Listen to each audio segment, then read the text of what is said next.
Zan. Yo. It's Grapsody with Will, Phil, and Reg, trying to keep it real instead of what you usually get from these talking heads. It's Grapsody, we're here to fill the void. 3 black fans, different perspective, got to fill your voice. Coming with the podcast, talking majors, indies in between. Yeah, it's all that, and we're down with Fightful, better fall back. Coming for respect, we connect like a ball bat. No need to double check, these are all facts. You're listening to us talk raps. You're listening to us talk raps. Will, Phil, and Reg. Yeah, we're Grapsody, here to talk raps. Yeah, we're Grapsody, here to talk raps. Yeah, we're Grapsody, here to talk Graps, and welcome to another edition of Grapsody. Of course, I say that like this is going to be any ordinary edition, but there's a number of reasons why this is not any ordinary edition of Grapsody. Well, for one, you notice there's 4 of us, and we will go around the circle because I'm Will Washington, but I'm not alone here because also here is Mr. Philip Lindsey. I am here. CP time as usual, guys. You know, hey man, you know the vibes. Man. Like, you can almost guarantee we're never going to be more than 9 minutes late because StreamYard won't let you be 9 minutes late. So therefore, there's like okay, we got to start now. Also here is Mr. Anticipation, man. Anticipation. Yes. Also here is Mr. Righteous Reg.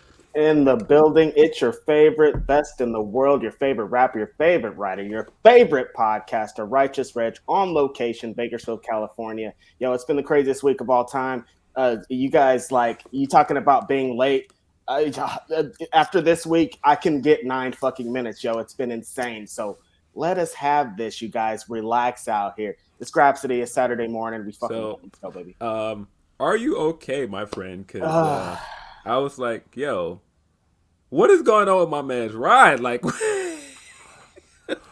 Well, we got to tell that story in just a second because we still got one more person to introduce. But for those who aren't following on Twitter, there's quite a story here.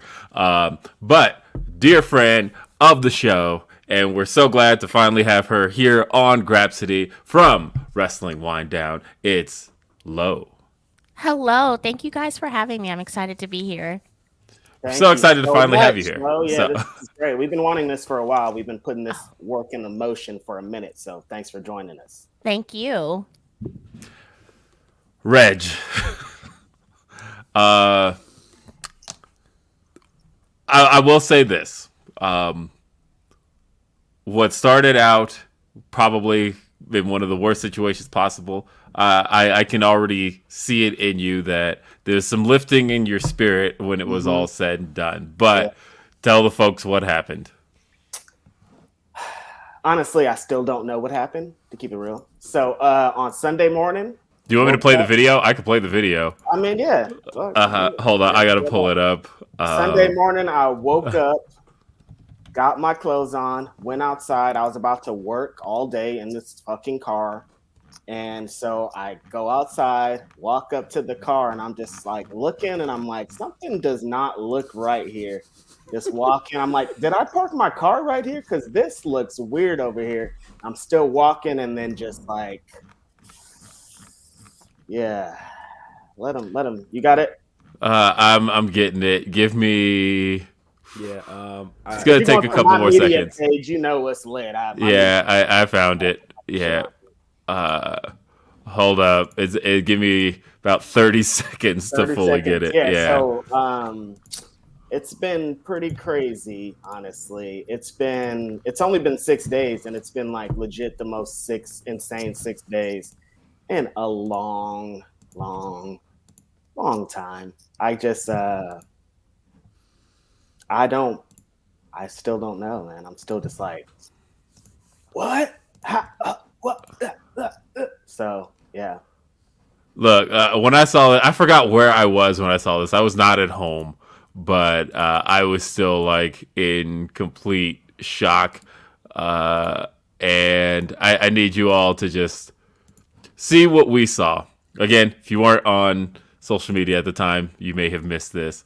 But Righteous Reg, this was his Sunday morning. Currently says processing. Come on, StreamYard. Unbelievable. It's only like a minute video, bro. I know. Come on here. Yeah. Okay, here we go. All right, you guys. So I came outside to get in my car, and everything is normal. That's my car. It exploded. It caught on fire. I didn't hear it. I didn't see it. I don't know what the fuck happened here. I'm confused. I don't know. I'm just in shock, honestly, at this point. I drive my car for a living, so I don't have a living. My car's exploded. It caught on fire. My car is broken. Life is bad. Life is so bad.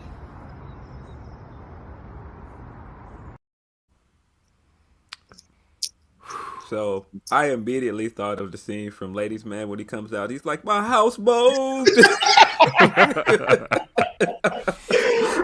There's been a bunch of conspiracy theories. My mom thinks one of my girlfriend's boyfriends set it on fire. So, That's dramatic. yeah, it's pretty dramatic. Wait, not one of your friends thinks. No, mom, Mia. Yeah, shout out to Mia. She thinks that one of my girlfriend's boyfriends set my car on fire. That's a conspiracy theory. I think maybe there's been fireworks. 4th of July is coming up. A firework could have got in there. But really, somebody just, like, it's lit in Oakland. Like I said, if you've been attached to any of this, the fire department, they don't care. Police department, no one cares. Like, that's how. Yeah, so the thing that got me was you said that the fire department put it out and didn't say shit to you. They put the fire out. Some dude was out there like, yeah, they put the fire out at 2 a.m.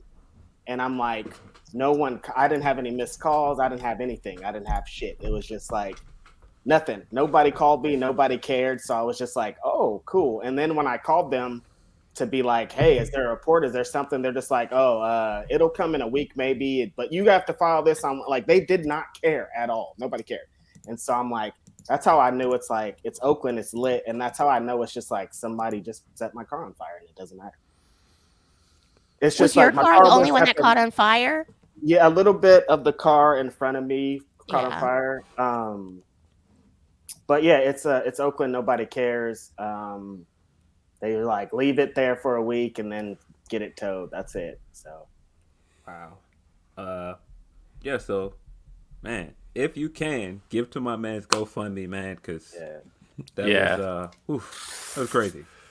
Definitely. Imagine waking up and you're just like, hey, I'm gonna walk to my car and it's burned to death. Somebody murdered my car in cold blood, killed my baby girl, murdered her dead. She's dead. And somebody did it. Somebody did this. Fabulous. Somebody did this. But yeah. Hey, but in good news, man. But in good news, like you guys have been mentioning, this GoFundMe. So I released a GoFundMe the same day I gathered myself together, like this wild experience, released this GoFundMe. And honestly, the response, the support, anything from everyone that's happened this week has. Whoa! My father said, I'm sorry. Hey, American Nightmare. Shout out to Cody Rhodes. Shout out to Cody Rhodes. But hey, man, one of one. You guys, bro. It's this like I can't put into words how much this shit, like, I didn't know. I know I was out here, but I didn't know I was out here like that. Like, I didn't know that, like, if I did this, like, so many people were gonna just give to me and show support to me, man.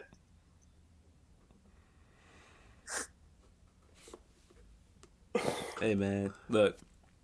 I thought for a second you were doing the Cody Rhodes promo style. Same. So I was like already ready to buy into the bit, but look, man. Hey, man, we got your back. Appreciate everybody that's giving to my man, because that is crazy to just come outside and your car is just like gone. That's ridiculous. Mm-hmm. Yeah. Shout out everybody who Shout out supported to Reg. everyone who has supported. Shout out to Cody Rhodes. He's fucking cool, man. Shout out to Fightful for making a tremendous donation. SRS, Jimmy Van, I really appreciate y'all, man. It's been dope. And everybody else, even if you haven't donated and you just sent me a tweet that says, shout out to you, support, whatever. Like, thank you so much. You guys have really made an awful day into an amazing afterwards. I've been feeling like, man, fuck a car. To have support like that is awesome. That's way more than anything. A burned car is whatever, money, who cares? But for people to be we support you, we want to be down for you, here you go, is amazing. Thank you all. I love you. This is great. I'm going to be fucking, from here on out, it's you guys thought Media Man was on now. It's fucking lit right here from on. So, because I know there's so much support. We're going to the fucking moon. Shout out to Cameron Grimes, baby. So thank you guys. Thanks, Will. Also made a tremendous donation. I love you, my brother. Hey, man. Hey, Jeremy P, man. It is Pride Month. So, yeah, we do appreciate gay people around here. Knock it off, bro. Get out of here. What is happening here? I'm not scrolled all the way down. I'm way far up in the chat, trying to get to the supers and the Humper chats. Ooh. I just saw him say gay. And Jeremy P, I'll beat your ass, bitch boy. Get out of here, bro. It's Pride Month, bro. We're not doing Come on, dude. What are you even talking about? Leave this place. Get out of here. So, I want to give Lo the floor for a sec for those who are not familiar. Woo! Jesus Louises. Thanks you, Lo. Sorry for starting this like that. We might have brought you in right after. It started a little bit crazy. I don't know. I didn't know this was going to happen. This is just these are emotions. We're going this with is it. real. This is real, baby. Go ahead. Sorry. Yeah, that floor is yours. So I am Lo. I am the host and founder of Wrestling Wine Down. It is a female-founded wrestling podcast where we focus on wrestling, but also wine. So if you love wine or you love wrestling, we would love to have you listen to the show. We have a lot of amazing guests, both men and women within the wrestling community, both inside and outside of the ring. So, yeah, we'd love to have you join our little community. How's the drop on your boy Wardlow? Has he sent out any fillers to you? I know you're a big Wardlow fan. You know what? I'm still waiting. Still waiting? Oh, yeah. I think he sent you a letter. It's in the mail. You know what? I'll check. Yeah, you better check on that. Shout out to Wardlow. Hop on Wrestling Wine Down, Wardlow. The people want it. We need wine and Wardlow Wednesdays. That's all I'm saying. I say it every time I do an interview. Wardlow, prepare to be sick of me. Ooh. This is about to be a really big week in general, I feel like. Just everything that's happened. I was going over the topics list for today, and when I came across Jeff Hardy, I'm like, that was this week? That feels like a year ago. Yeah, kind of connected onto everything that's happened to me this week. Once again, the greatest love of my all time. Shout out to pro wrestling for always being there to get my mind off of everything. Pro wrestling gods were like, you know what, Reg? We got you. Here's 1,000 stories, and they're all insane. They're all insane. Hey, also, got that fourth ring too, buddy. You got the fourth ring? Are you kidding me? Baby. The Warriors. Curry, number 4. Every time Kendrick Lamar drops, the fucking Warriors win the chip, baby. Everybody was talking a little shit about Steph Curry when he's saying Phil's been talking. That can't be true. Wait. That can't be true because I'm thinking about the year. For a minute, and every time they try to count your boy out, he drops a whole bunch of threes in your motherfucking face. It's the Warriors 2022 NBA World Champions. Oakland, California, even though they're in San Francisco, California right now, but that doesn't matter. Oakland, California, in the fucking building, baby. It's lit for us. No, honestly, Boston was tough. I thought, for a minute, I was like, oh, it's looking a little bit dicey there. I don't know. Boston might be able to do this. I don't know, man. After Steph put that 43 on him in Game 4, I knew it was over. I was like, nah. As soon as this happened, I was like, all right. Nah, and it was actually a really good series. It was 6 really good games. But I'm sorry, man. Everybody knows I'm a Bulls fan, but yeah. I haven't been appreciating the Steph slander for a while, and I'm like, nah, man, we got to get my man his fourth ring, get him his Finals MVP, get him right, get Wiggins right, I need people to apologize to Wiggins because people were talking crazy. Real crazy. And it's Okay, so Draymond, they was talking crazy about Draymond, and he started locking down. He was all over the court, bro, slamming niggas. He watched the fight, I guess, because I was like, "Yo, play better, bro. Play better." that Kendrick stat that would be including. So it has include the Black Panther soundtrack. Okay, so I was like, wait, that can't be right. But okay, if you're including the Black Panther soundtrack, then he produced that whole album. He wrote the whole thing. It's his album. Shit. Okay, fine. Well, there's so much else, and don't forget, give us a thumbs up if you're sitting there. Just like us right now. Give it the thumbs up. Leave us a super chat. Leave us a Humper chat. We'll read them both on the show. Humperchats.com. Those bigger cut of those go to us and help support what we do here on Grapsody, here at Fightful. Hey, my podcasting run turned 17 today. I'll always remember that I recorded my first one and put it out June 18th, 2005. And here we are, June 18th, 2022. Somehow we've come back around and we're finally back on a Saturday again. But because I did record that on a Saturday, 17 years, one of the longest podcasters in the game. I know there are so give my boy flowers, man. My boy flowers. Now, I will recognize that there have been others that have been doing this longer, but weren't calling what they were doing podcasts, because obviously, like, you know, the Observer was around a long time. They didn't start calling what they do podcasts until like 2009. And so, but as far as officially doing something called a podcast, RBR, actually at the time, it wasn't even called RBR yet. It was Team Game Online's podcast, because I was running a blog at the time called Team Game Online, and we just decided to do a podcast out of that.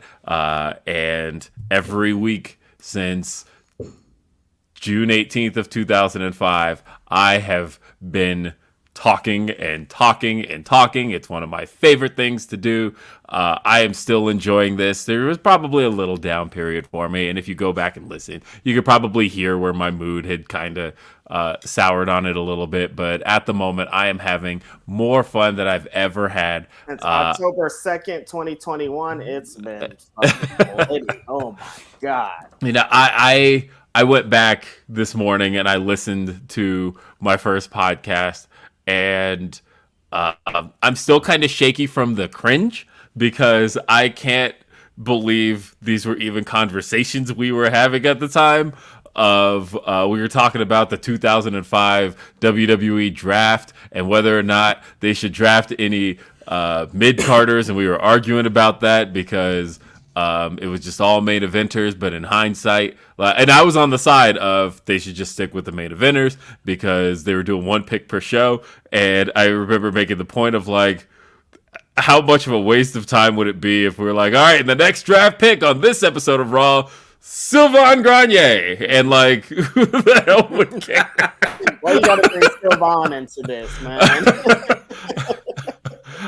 And like, I don't know, but it's just funny, like, hearing the complete lack of confidence in myself at 17 doing a podcast, which is why, like, shout out J Shell 17. Like, you know, I've talked to her, given her all the credit in the world, because when I was 17 doing this, I didn't know the world I was navigating. I didn't have any confidence in it. I didn't want anybody knowing I ran the show, because I felt like no one was going to take a show run by a black man seriously. And so I intentionally put my co-hosts in the front. And oddly enough, that worked at the time, because at the time there wasn't like a major black wrestling community the way we have it now. And it did help build an audience for that show. But like, I had so many regrets about that, almost like day one of like, I didn't want to be the background player of it, but at the same time, I struggled with that. So here we are, 17 years later, and again, I'm just having the time of my life. The champ is here, baby. And hey, wait a minute. I know, right? It's been here the whole time. I know. Had it here the whole time.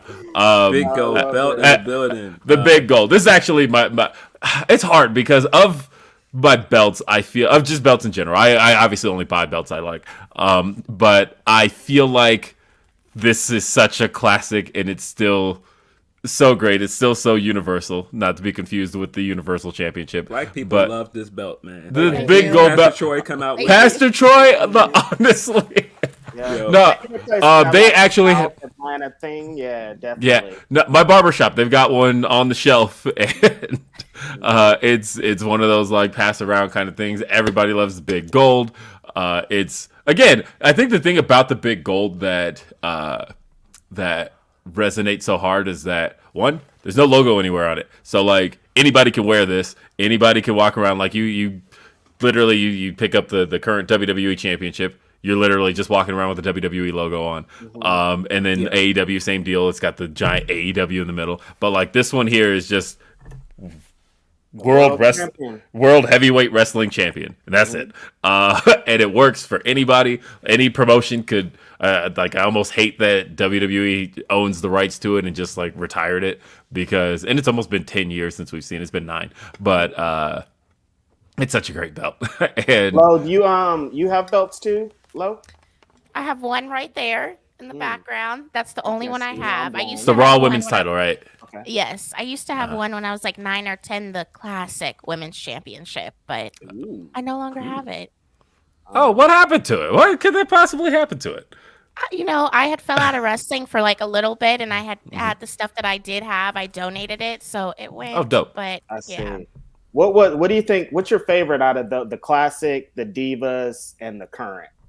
Someone's gonna come for my neck. I love the Divas Championship. I feel like it's pretty, it's girly, but I also like the classic women's championship. I feel like you can't go wrong with that one. But I know I'm gonna get Diva slander. No, you know what? I hear that a lot pretty often about people liking not just the championship, but that era too. Like a lot of people like the Divas era is this, but a lot of people they were attached to that Total Divas and stuff, you know?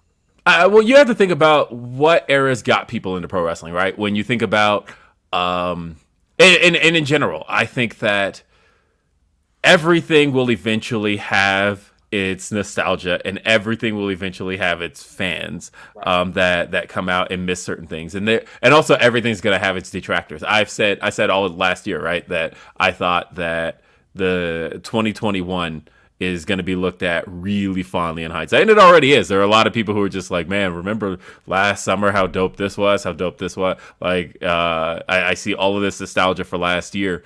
And that's how it goes. Bro, I saw nostalgia for a Stone Cold and Kevin Owens. Someone's like, do you guys remember this? I'm like, yo, that just happened 2 months ago. Yes. No, honestly though, that feels like an eternity ago. Like It really does. It feels like we are so far removed from that. It's only been like 3 months, not even. And I still have to remind myself, Stone Cold wrestled this year. He did. It's been a very eventful year. Like, what happened? Stone Cold wrestled this year? Yeah. He had a match in the main event of WrestleMania? He did, and that's buried. Like, at the end of the year, that's going to be buried and all this news, you know? It's crazy. Mm-hmm. It's been a crazy time. And yeah. What's up? You were at WrestleMania? I was. How was it? How was it seeing Stone Cold Steve Austin out loud? Amazing, but I wish he wouldn't have wrestled. I wish he would have just did like an in-ring segment. Like I wasn't too much of a fan of the match and the stunner on Vince McMahon. Thank God they have a great editing team because that was a mess. So wait. I forgot about that stunner. Oh my God, that was brutal. They probably could have gotten away like not doing the stuff from the next night. Yeah. Definitely. Yeah, you just needed the stuff on the first night. The stuff on the second night was wholly unnecessary, in my opinion. Yes. Well, let's check out some super chats, or I suppose we'll do the humpers first, right? Let's get that going. We have this one from Numlocks. It says, WWE and others have said that this was a consensual relationship, but getting right into it, huh? Yeah. Ooh, but how? They're getting straight up into it. Yeah. And hold on, I'm trying to get the rest of it. But it says, but how consensual can a relationship with your billionaire boss be, where you have to sign an NDA, get paid hush money, and get handed off like a toy to another rich white guy? I mean, most will say that when you have that big of a power dynamic, when the difference in a salary is 2 digits, that you can't really have a consensual relationship.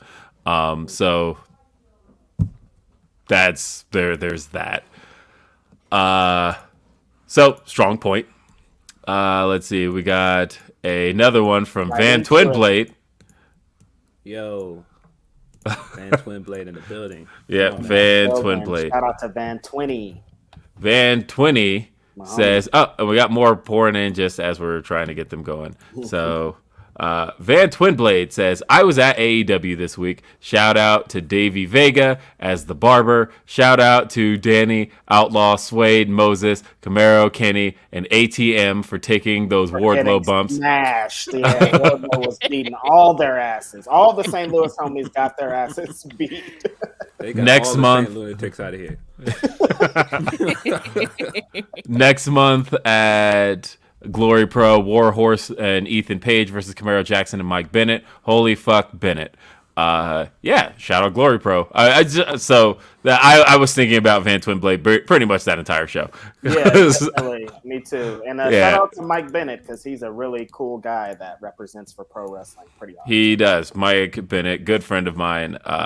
And love Mike. I was actually going through my shirts this morning and I almost wore my Mike Bennett shirt on the show. But then I was like, I got the Grapsody shirt. I'm going to wear this one. Baby. My mom wore her Grapsody shirt to get her wrist surgery on Wednesday. It's why I'm here in Bakersfield to drive her to a wrist surgery. And she wore her Grapsody shirt, so we were in the building representing while my mom was getting surgery. So. How did the surgery go? It went great. It went. She thought she was going to have a bigger cast and things, and it wasn't. They got her like some little wrist support thing, and she's feeling great. So yeah, it was good. Good. Let's see. We got Jennifer says, missed last week and have to miss this week. Have an awesome show, gents, and keep being amazing. Thank you for all you do. Much love and support. Jennifer. Thanks, Jennifer. Always, you're the best. You're Appreciate amazing. you, Jennifer. Yes, always appreciate you. And let's take a look at some of the super duper chats. We got Rayo says, just want to send some love to Media Man, Double R. Life is crazy. Keep killing it, fellas. Thanks, Ray. Appreciate that, bro. That's super dope. Yes. Let's see. Deontay says, that motherfucker said, we're all in this together. This ain't High School Musical. Y'all not my family, Vince. Y'all be blessed today. Yo. Man, I appreciate you, Deontay. Reg, best rapper. Phil, funny man, extraordinary. Will, best dad, role model. Thank you. I appreciate all of that. Amazing. I love the High School Musical reference. Yeah, yes. Let's see what else but we this got. kind of is High School Musical. That's what people forget. Like, that's what people forget about pro wrestling. Like, when people are talking about, we need to be grilling Tony Khan and the media's thing. We need to be blah, blah, blah. This is pro wrestling at the end of the day. Like, at the end of the day, this is all fake. You know what I mean? Like, this is, you can't compare it to the NFL. You can't compare it to NBA. You can't compare it to anything but, like, it's totally different than every media thing there is. So, and also,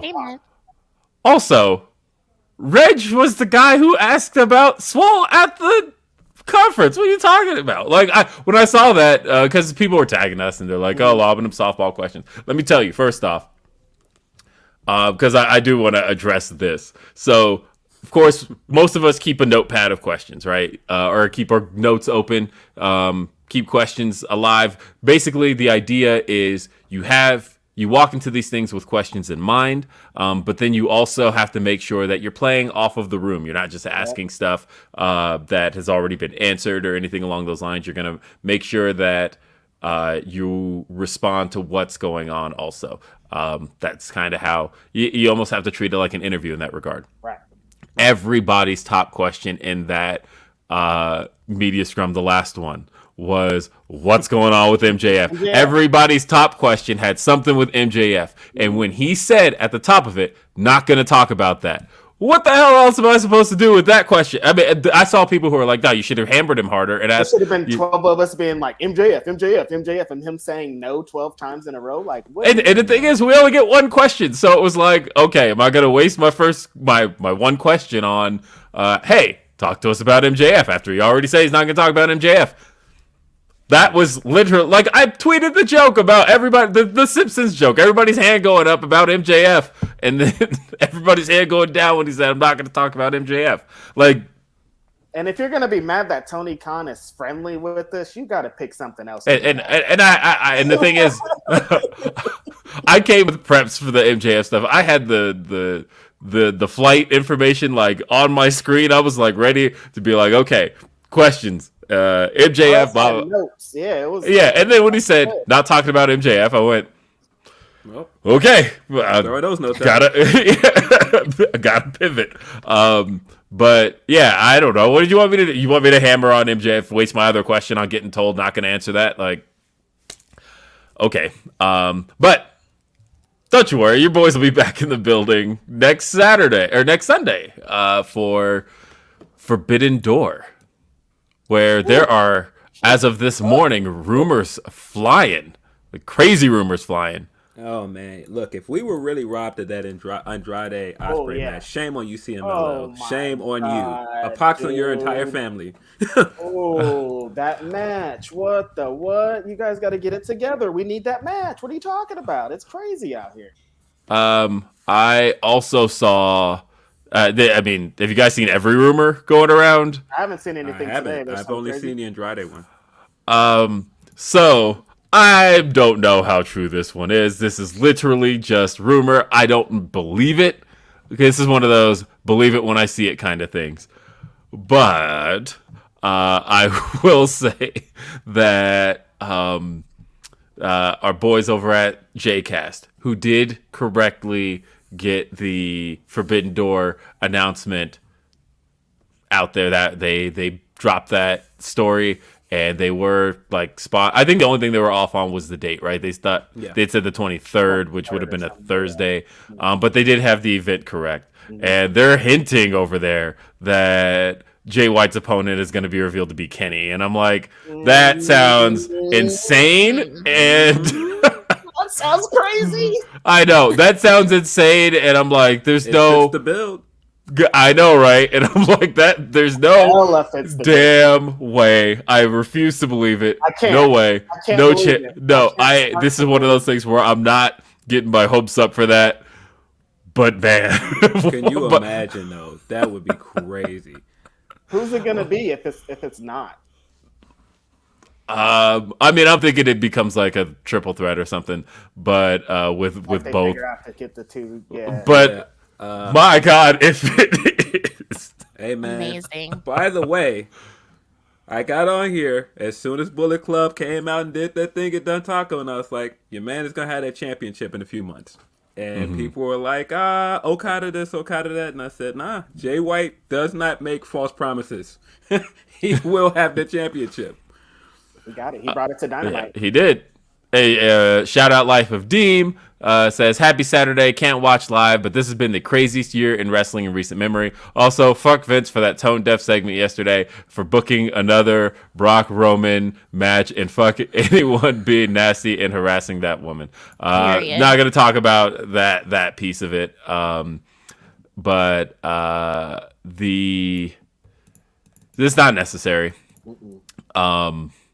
And yeah, that segment, we'll talk about that here shortly. Because that's satire, dude. There's no way. Like, that was an SNL skit. Like, I don't know what. That was nasty. Yeah. D'Lo Diggs says, super everyone not wrestling related, but man, that TMNT game is super hot fire. Yeah, what's up with this Teenage Mutant Ninja Turtles game that everybody's going ham over? Okay.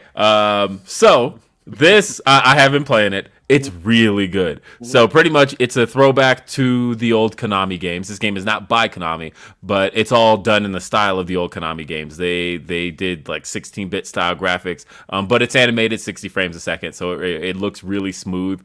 It's animated in the old style of the 80s Ninja Turtles, which as a Ninja Turtles fan, is my least favorite Ninja Turtles. But I'll say that but of course that's the one everybody's nostalgic for. It's the style of the old games. It plays like the old games. It's got some really cool combos, but it's the 6-player multiplayer that makes it super dope. You can play as who's all in it. It's the 4 Ninja Turtles, April O'Neil, Casey Jones, and Splinter. So there's 7 playable characters. But you can have yes.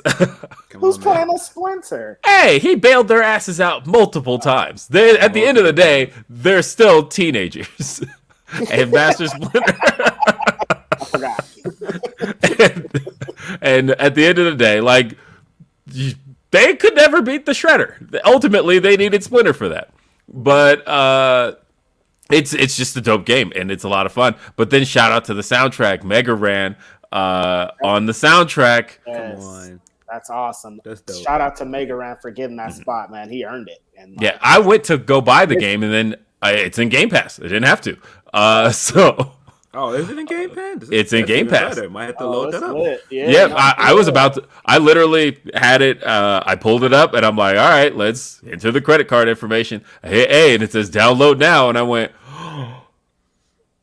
Yo, I got it. So several times a week, I think about how the perfect guy to interview for our podcast is Xavier Woods. Because just sitting here and just being excited about this game, like, and I know Xavier Woods is probably somewhere super excited. I know he's been playing it on Twitch, so come on, man, come through for one time. Come on, what's up? Yeah, nah, it plays exactly the way you want it to play. The combos are great. The little inside references. It's got a like full on story mode with cutscenes, but the cutscenes are like in the style of the old Super Nintendo games. They did a really good job of creating a throwback style game. And look, man, I'm gonna finish this. I played like the first 3 levels with my kids, and I'm gonna finish this, and then Sonic Origins comes out next week. So Yes. yeah, that's already like, are you kidding me? I am getting to live 90s nostalgia I love it. all this week. It's gonna be great. Do you play Deontay, video games, Lo?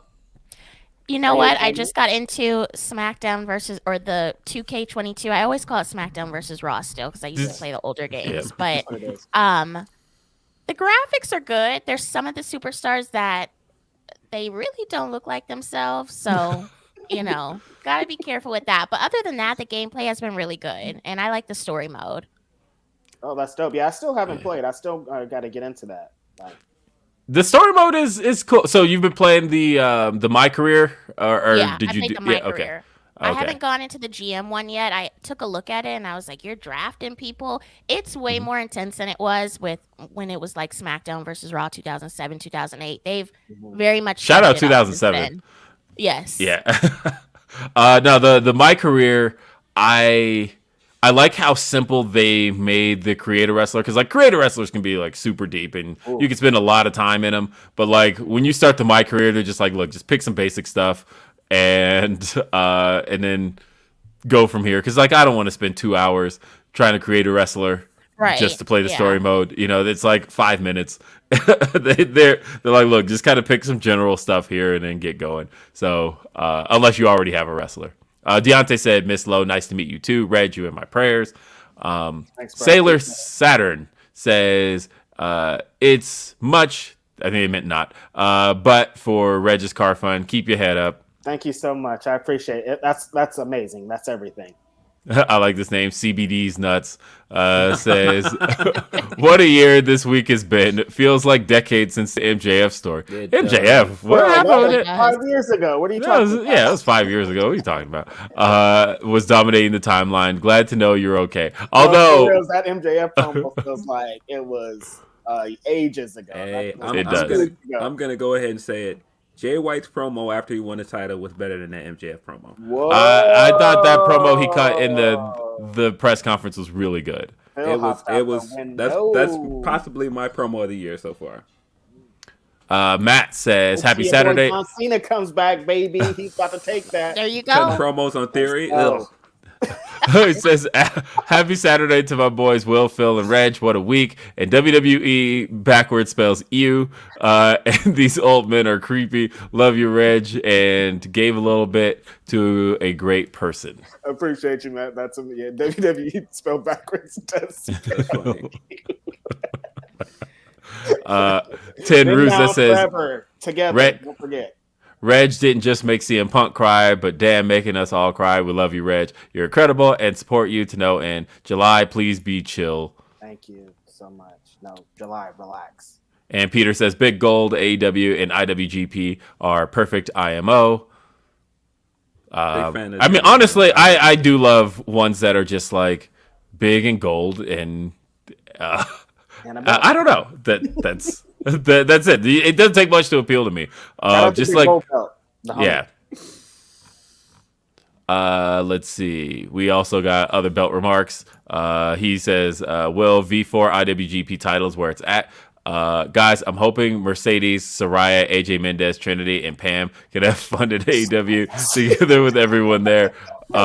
We don't know. Wow. Yeah, that's a lot. Quite the lineup. What do you guys think, real quick? What do you think Paige is going to do in her next? You think she's going to end up over there? Or like, it's looking like she might be trying to get into the ring. She wants to, but she wants to. I don't know if she'll get cleared for it. That's everybody can want what they want, but I think she will wrestle again. I mean, Edge is out here wrestling. I mean, right, that's at one point we thought Brian was never wrestling again. Yep. And so it's possible. And you know, I know how much it means to her, so I think it's gonna happen. Here's the wackest super chat we've ever got, but they spent $2. So media, y'all, TK, and Matt all enabled Jeff Hardy. Go to hell. And we'll talk about that in a moment. But Andrew the Giant says, much love to Reg. Hope Madcap Moss, Corbin Ford put a smile on your face. You sicko. Don't say that. What did they have, a last laugh standing match or something? Yeah. Tim Gordon says, if it's Kenny, Devil Sky, or Battle Cry. I don't know. Bro. That's like, I mean, that's the thing, is on an NJPW show. I feel like you guys. Bruh, if that's Kenny Omega, this show is crazy. I know, man. I again, not gonna get my hopes up because it doesn't even sound like a real thing. It doesn't. Kenny was fucked up. Like, people keep forgetting Kenny was fucked up, man. He still need to get some body parts. I would love to see him be in somebody's corner though. That'd be cool. Mm-hmm. I feel like the show can't go by without an appearance at least. Like maybe playing like the RVD. Yeah, like the RVD at One Night Stand kind of deal where he's got to do something like this. On to cut a promo, honestly. Yeah, be like, I was supposed to be here, but it's lit, so blah blah blah blah blah. Yeah, just like Payson says, Roman versus Brock is going to be like a WWE 2K match, just finishers and vibes. And Eric Z says, sending love to Reg. On a lighter note, loved the Sammy Coolio mashup. Will keep them coming. Sometimes I just make dumb. So, when Reg and I did Day After Dynamite, it was one of those things that kind of came up of like, I've wanted to do a mashup of Gangsta's Paradise and Sami Zayn's theme. And so I actually did make it.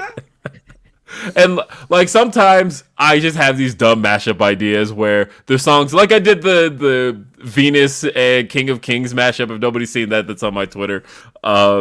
But sometimes there are two songs that like go together in my head, and I'm like, I just have to make this a mashup, and so I do, and then I never like do anything with it again. I just post it to Twitter and it's gone.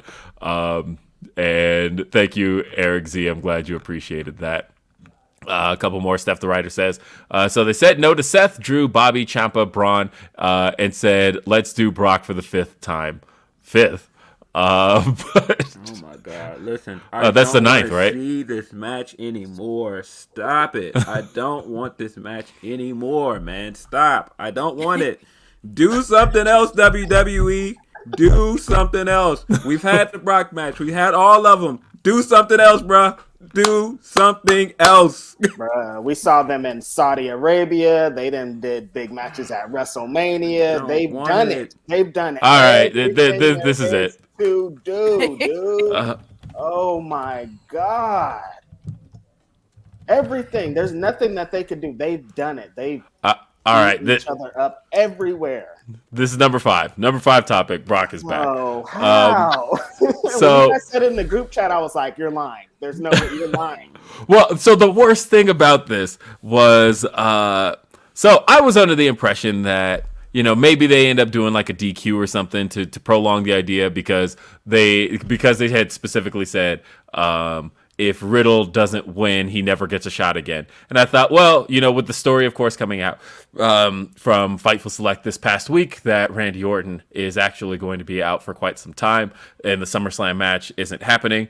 And, of course, one of the things that they had said, and I just thought about the end of probably one of my favorite Simpsons episodes, where the Radioactive Man episode, where they need to find a new Fall Out Boy, and they're like, we have a perfectly good Fall Out Boy right here. Right? And then he ends up just picking himself. And I thought about that ending because that's what this felt like to me. When Sean had made the report, they said, you know, the plans for Orton are in jeopardy, but don't worry, we have a backup plan. Their backup plan was the match you've done a million fucking times. Here's the thing. You promoted the WrestleMania match as the biggest match of all time, right? That's what that was promoted as going into it. Biggest WrestleMania match in history. And then the match, like, really wasn't any good. But at least it was over. Look, Roman beat Riddle last night. Clean as a sheet. Riddle just never gets a shot again. It's over. We're done. Roman gets on the mic and says, I beat everybody there is to beat. Which is not true. He said that I said 2 years ago I was going to wreck everyone and leave. And I did that. I beat everybody. So I'm leaving. And then his music plays. And, of course, the thought anybody would have is, okay, somebody new's coming out. Somebody that Roman hasn't faced before has to be coming out here because when you make that statement, that's usually what that's supposed to mean. And then Brock's music hits. And I thought, well, they're in Minneapolis. So, like, are we just giving them a moment? Is that what we're doing here? And Brock makes his way down and F5's Roman. And then it's announced on social media that at SummerSlam it will be Brock Lesnar versus Roman Reigns in a last man standing match for the WWE Universal Undisputed Championship. We're here again. The best rematch of all time. Oh my God. That's what they'll tag it as. But the thing is, match of all time. we did this. We did this at what was that? Crown Jewel last year. There's the main event. Roman won. Then you planned on doing this at day one, and Roman got COVID. But was that always going to lead to WrestleMania anyway? So it didn't happen at day one. Instead, you ended Big E's reign. And then you did it at WrestleMania. Again, Roman won. Clean. What claim does Brock even have to having this match? What? There's so much wrong here. Like, there was nothing done to get here other than Brock just showing up at F5 and Roman. They didn't do anything here. Yeah. Remember a few weeks ago and I was holding that take in and I was saying, no, this was a mistake to put both titles on him. This reign has been trashed for a while. And people tried to get mad at me. Hey, I just want to point out what they did. They put both titles on him on WrestleMania. This man has not defended those titles at a pay-per-view since then. And the next match is just Brock again. They went from Brock at WrestleMania to the next big pay-per-view, Brock again. Yeah. Like, even if this is your thing, which granted, like, I've liked maybe one Brock and Roman match. But if this is your thing, aren't you sick of it? don't you want if you something like this, else? you're still like, yo, this is enough. I've seen this 8 times already. Even if you like it, 8 times is a lot. But I don't. I remember I said that about Cody, and they were like, yeah, it's not. They're practicing. I don't want it, man. All those matches before were practice for this match right here at SummerSlam. So, yo, this feels like every now and then, your parents would make that big meal, like they'll make chili, like this huge pot of chili, and you'll end up eating it for weeks and weeks, and it's like, yo, I'm hungry. It's chili in there, Mama. I don't want no chili no more, man. Like you have to make something else. no more chili.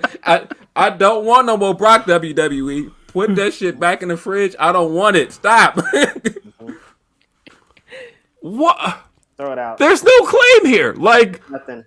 Like the way Brock came out, he lost clean. What is his claim to a rematch? What is he mad about? Brock, go after somebody else. Go do something else. Brock, don't you want to wrestle anybody else?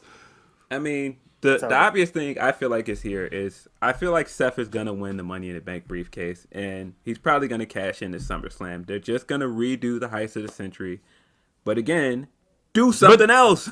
But literally, like a month later, they've already announced that Drew McIntyre's got the title shot at Clash of the Castle. So like, I feel like Roman has to retain here. Yeah, right. Exactly. Well, is that for both titles, or is that for just the WWE title? See. Probably both. I mean, they've only been acknowledging them. They acknowledge it as one title. They just say undisputed WWE Universal Championship is what they say when it's all being defended. Which is weird now that all the other split belts got merged, but the women's titles are still. Don't merge the women's titles. Yes, please don't. It's weird though, because now those feel like half a title in a way because everything else got merged. And so it's like we have everybody else who's a champion now feels like they get to dominate both brands.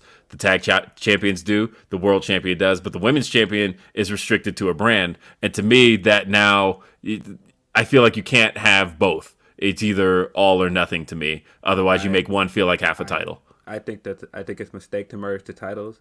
And I'm telling you right now, if we end this summer with Ronda Rousey holding both those titles, I'm done. I'm out. I'm out. That's it. Nah, this is whack. That's it. That's it. Like even if you and I just. What are we doing here? Do we really have nothing else? And the thing is, they went back to exactly how they hit break in case of emergency. Brock Lesnar pulled the fucking thing. He put the signal in there and he came through just like they always do. They've been doing it since 2012 now at this point. And the thing I've seen a lot of is, well, they didn't have anybody else, so this is where they had to go. But like, two things. One, this is a fictional program. Make somebody else.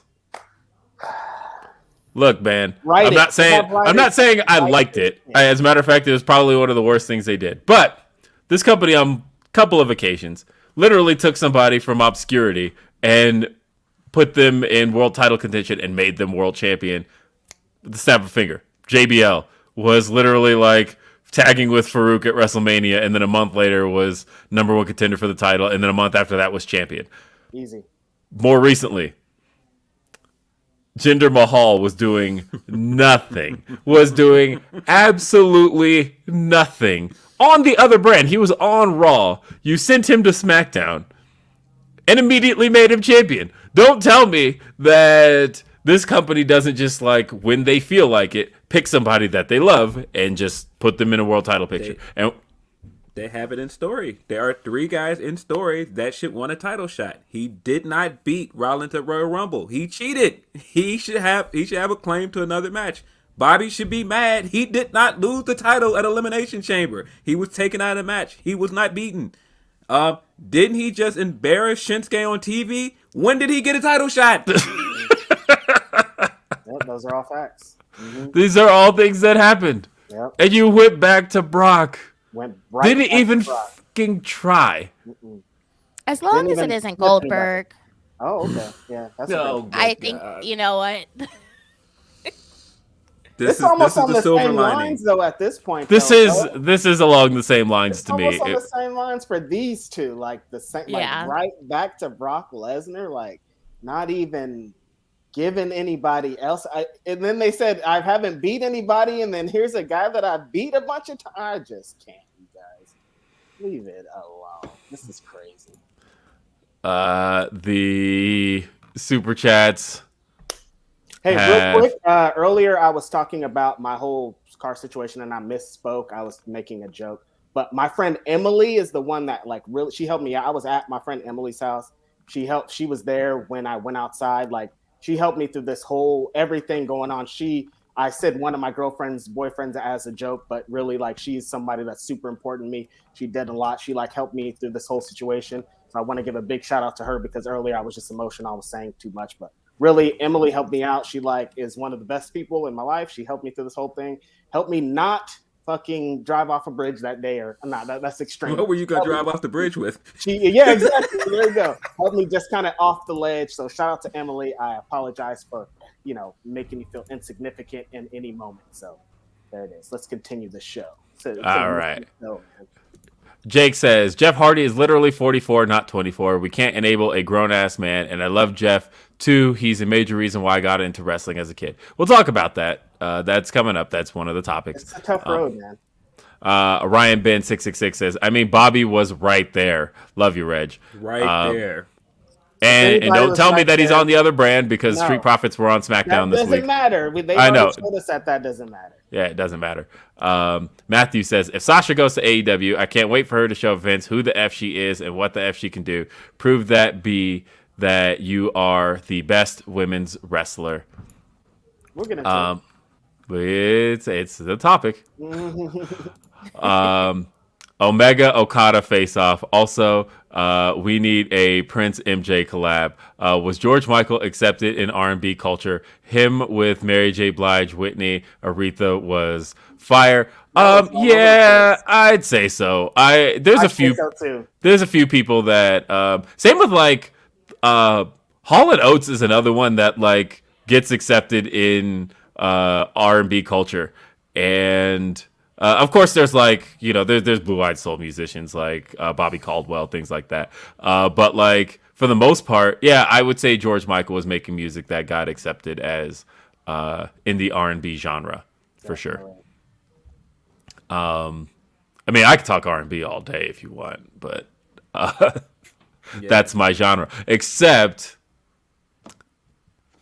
actually, never mind. What? What happened there? It's the name of an album. Just came out. Honestly, never mind. Yeah. So haven't heard it, and I probably won't hear it. So I don't hate it. It's Drake trying to do basic EDM music. No, they said house. I mean, music, every track sounds house music. Every track sounds the same though. And tell us about it. House music. Everybody's like, it's house music though. Listen, you have to like it. I'm from Chicago. Music. I'm from a town where house music is taken seriously. That is not house music. Don't do that. That's not house music. It's. So I listened to it the first time. I listened to it twice. I listened to it the first time. And I went, okay, this is very much a not for me album. And granted, I like R&B Drake a lot. This is not R&B Drake. This is very much it's dance music. That's what it's. But even still, they all kind of sound the same. Like the tracks all kind of go together. And I really like the first song on the album. I was gonna say the first song. The first song hits. The one that the second track is good. The very last song on the album is probably the best song on the album. But it's like nothing else on the entire album. Is with 21 Savage. It's like nothing else on the rest of the album. Sounds nothing like anything else. But that's all right, man. Because like if that song becomes an album, bro. Like if that's gonna hit the streets next Saturday, next Friday. So, because to me, I'm like, look, if that 21 Savage track becomes a single, and I have a feeling it will. Jimmy Cooks, that's the name of it. Yeah, and it gets all the radio play, all of that. And then somebody goes and is like, all right, I'm going to go check out the rest of the album. And literally nothing else on the album is like that track. Nothing else. Tough sell. I mean, I don't, like I said, I don't hate it. There are songs on there I like. Definitely not my favorite Drake album. I feel like Joey could have went ahead and released his album. I don't know if he said there was sample problems. I don't know, a little fishy, Joey, that all of a sudden you got sample problems and then the Drake album comes out that night. Yeah, that is a little. Somebody was like, "Yo, Drake's about to drop, bro. Your shit's gonna get flooded." All of a sudden, Joey Badass was like, I can't put this album out, man. I got sample issues. The day before, like, really? Yeah, I see it. No, I see it. You don't want to drop when Drake drops. Yeah. Matthew says, literally, fight forever. Please no. Please no. Phantom says, some positivity this week. Shout out Willow getting booked on TJPW Summer Sun Princess. Show's looking real fire. I fully agree. Like, every announcement that comes out for that show, we got Hikaru Shida is going to be on that show as well. It's looking like it's going to be a great show. Mm-hmm. And big shout out to Willow. Yes. Sounds like that was a dream of hers to go to Japan. Man, Joshi Wrestling is up right now. I mean, Stardom is hotter than it's ever been, I think. You've got the She-1 tournament just started this week. If you guys don't know, you can watch Pro Wrestling Eve She-1 tournament on YouTube today and tomorrow. There are 4 shows. Man, it's a good time to be a Joshi fan. Great time. Jake says, nah, F the fridge. Put that Brock versus Roman PS down the garbage disposal. For real, put it in trash. Hit the big button on them, yeah. It's done. But and it's not even denying that nobody's saying that they're not stars. Nobody's saying that these aren't the biggest names in pro wrestling. But man, we've seen it. We have seen it. We've seen it enough. It's enough. And it's weird that matches between part-timers can be run this much. Mm-hmm. Where like we don't even see these guys every week, and the main event of SummerSlam is 2 guys who aren't there. Yeah, that's the thing that I keep thinking for most of this. The thing that made Roman versus Brock compelling a few years ago is Roman was right about Brock, that he was always gone and he wanted to be a champion that's there. Roman is essentially Brock now. Right. He's turned into exactly what he hated. I mean, so the thing about Roman is I believe what I heard was that there's and I'm not really the one to give all the details, but I know that a lot of what his time off right now surrounds is time he was owed. And so it was like, in order to make his contract line up, because otherwise they'd like run out his dates, they have to make up for it by basically giving him this summer off. But that it's not going to be like a full-on part-time schedule the way it's coming off right now. No. Well, not now, because everybody's hurt. Yeah. Right. But that they've got to like give him his dates. Like essentially, they got to give him the time off to make sure that they get the maximum amount of time out of his contract. Let's see. Jake says, honestly, never mind. Also should be the title of the next premium live event. It's going to be the name of an indie show. I'll say this. Premium live event is actually kind of sticking with me. Look at this. He likes it now. It's not so bad.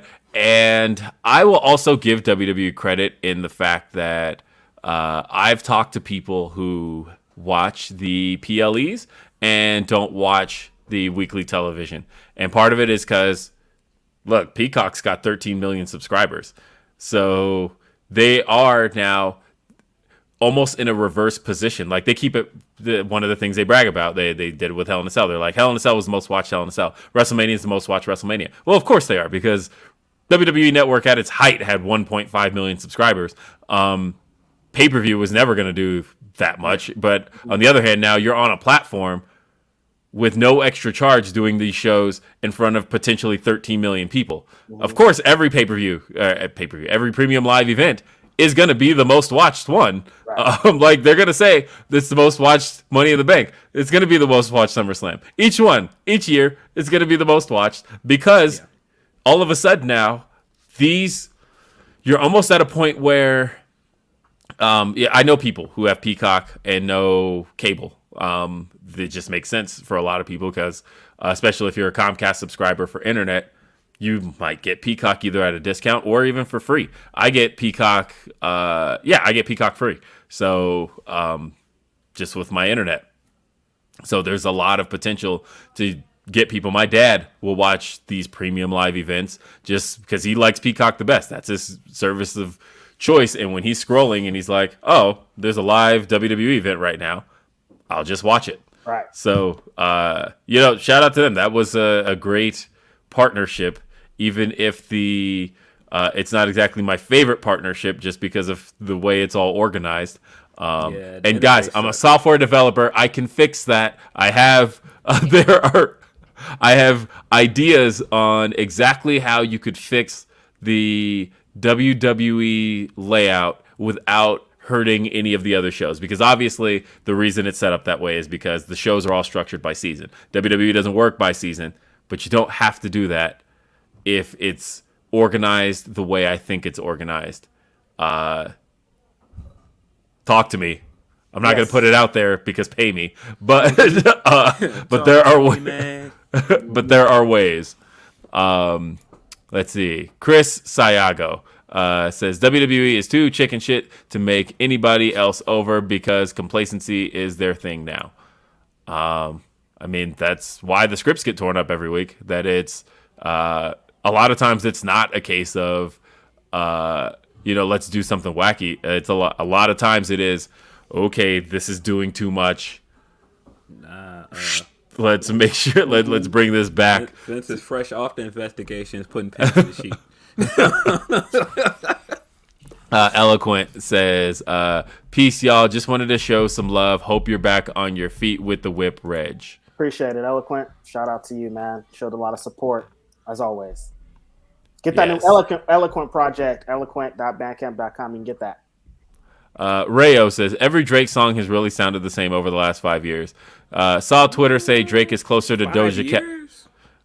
Saw Twitter say Drake is closer to Doja Cat than he is to Kendrick, and I'm not gonna deny it. I don't know about 5 years. That's kind of crazy. No, I mean, think about this. Hotline Bling came out 7 years ago, so I feel like since then. Oh my God. Yeah, but songs off of Scorpion don't sound like Hotline Bling. Like, I feel like people are kind of exaggerating. But I feel like the Drake singles have really all kind of blended together. Have they though? I think they have, honestly. So we're gonna say Night for What sounded like what was the last big single off the last album? Too Sexy? No, those songs do not sound the same. I feel like Drake, because the thing about Drake features, those. Because he'll tend to try to do a lot of what the feature artist does. I'm talking about straight up Drake songs. Because obviously, Way Too Sexy had other people on that cut, and I feel like. And I hated Way Too Sexy, by the way. But again, I can't let y'all get that off. That like I said, that sounded like anything off Scorpion. No, it didn't. What else we got? Let's see. Jake says, thanks to Stokely, Willow will now be Wilma to me.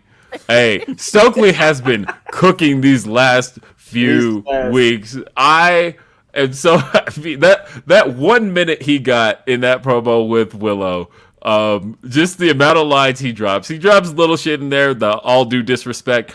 He's so great. The girl said they taking the TBS championship to the BET Awards.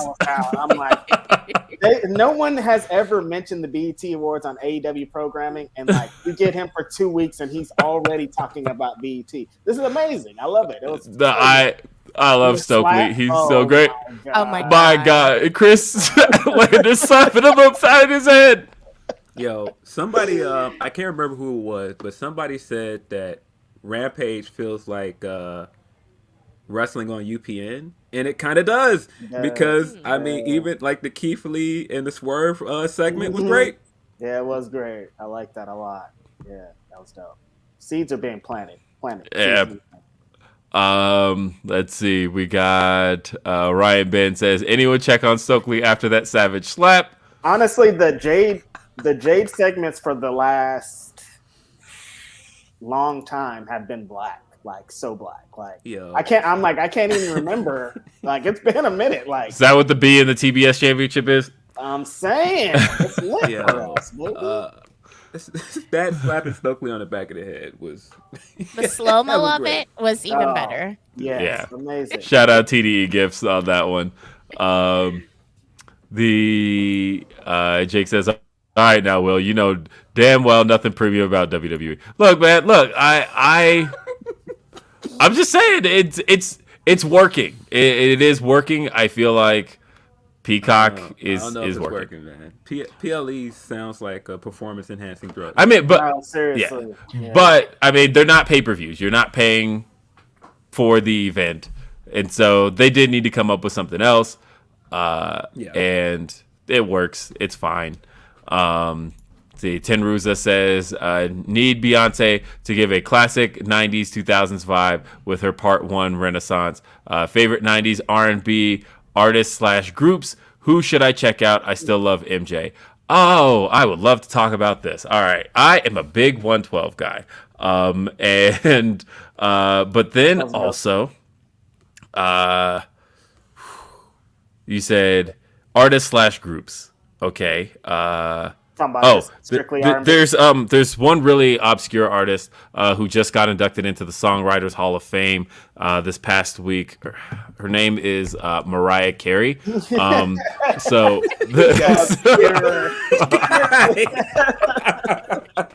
obscure, he says. So I mean, she's the GOAT, but then also,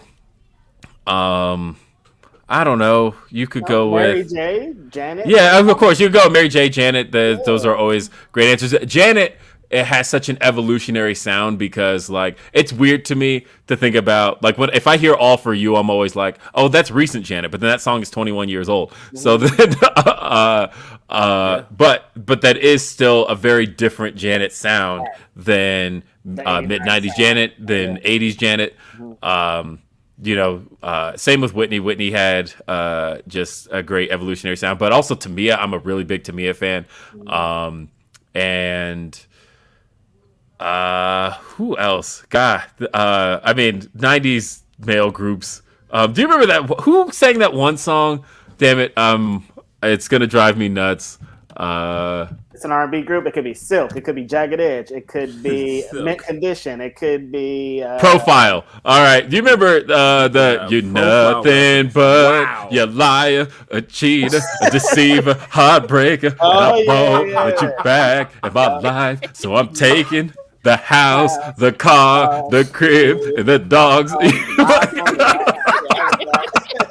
Profile. Put out a Profile reference. Yo. Profile was dope. And look, man, and I mentioned a few weeks ago in our interview with Powerhouse Hobbs. Look, man, Joe was great. Like, I think All the Things Your Man Won't Do is like the perfect Dirty Mackin song. Look, man, I could do a whole podcast on 90s and 2000s R&B. It's all the best. I've heard the Beyonce album is going to be like dance music as well, and I've heard people say like that's the reason Drake tried to rush his album out first because it's going to have a similar sound, and that's going to be interesting if that's true.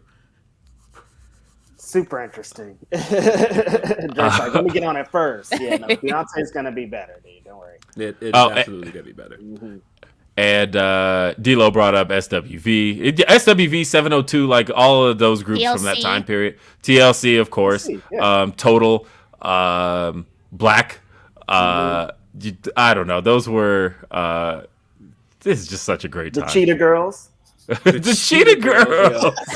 What was that? What was That's a the little group, bit further out. I'm going to throw a super obscure one out there. What was that group? Cleopatra? There you go. Since you want Good Cleopatra coming at you? Yeah, that was... Yes. Love it. Showing my age a little bit on that one. Yeah, Yep. I remember that too. Man, great times. Great ass times. Shout out to BT. Yep. Let's see. Jake said when Chris Statlander slapped him in the back of the head, I was literally wheezing. Highlander. Oh, Chris Highlander. I didn't even notice that. He did say Chris Highlander. And yeah, that was another Stokelyism. All right. So the number 4 story What else happened this week? has to be approached with a question mark because we haven't got anything confirmed. But some fairly reputable people have stated that they are aware of the release. Sasha Banks, what's going on? Okay, so we'll start with what we know. We know that Raj Giri reported, he had kind of been hinting at it all day on Wednesday that Sasha Banks was released. He finally, and Sean Rossap, he had talked to him earlier in the day, and talked about the fact that he became aware of the fact that she's been released. And the thing we did know kind of for a while, we had talked about it on this show, but it's kind of been talked about across kind of all the wrestling media circles. We've all been kind of aware of the fact that Sasha's lawyers were working on getting her out of her contract. And whether or not that's been attained, we don't know. However, WrestleVotes, who haven't really broken any stories in a while, they've mostly been confirming stuff. They were good at breaking stuff for a long time. They were breaking stuff constantly. And then pretty much this last year, WrestleVotes has really been just kind of confirming what people put out. But they said that they've also heard the same thing that Raj Giri heard, that Sasha's out. And as of this moment, we still have no actual confirmation of that. And one of the things that Fightful has been very good about is, as a matter of fact, Fightful, for anybody who has a knock against what Fightful does, what Sean Rossap does, the one thing that Fightful does over everybody else, releases. Nobody's breaking releases but Fightful. It has literally been like, I heard about Swerve's release from Fightful, and that I had to then reach out to him like, dude, I just heard. But that's how I heard. Fightful's broken all of the release news. For anybody who wants to be like, who wants to try to be that competitor, break that information. If you don't have that information, that's like some of the most important information in all of pro wrestling, regardless of anything else going on. One of the most important pieces of information is who's working where. Anything else is basically, the injuries, I'd say, are about the second most important thing. But more than anything else, it is contract information.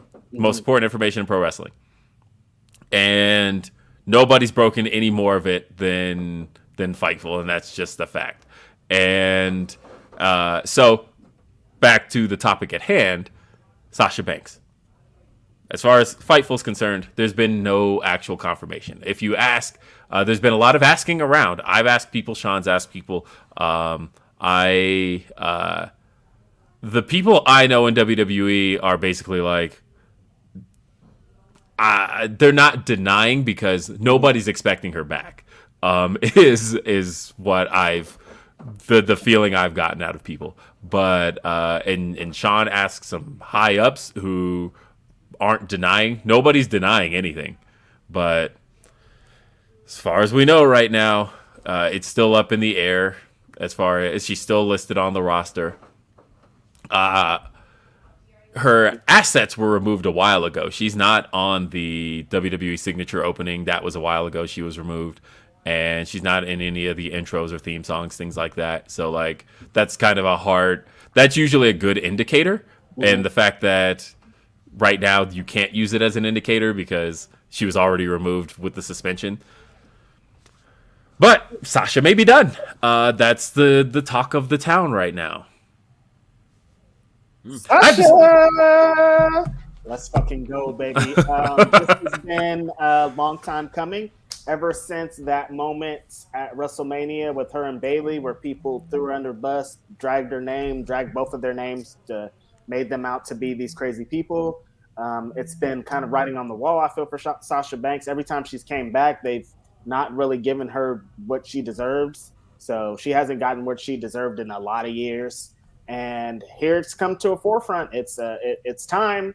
Sasha Banks needs to be somewhere else. If she's going to go to Hollywood, if she's going to do whatever, she has to be out of this system because it's just not working out for her, as we can all see. So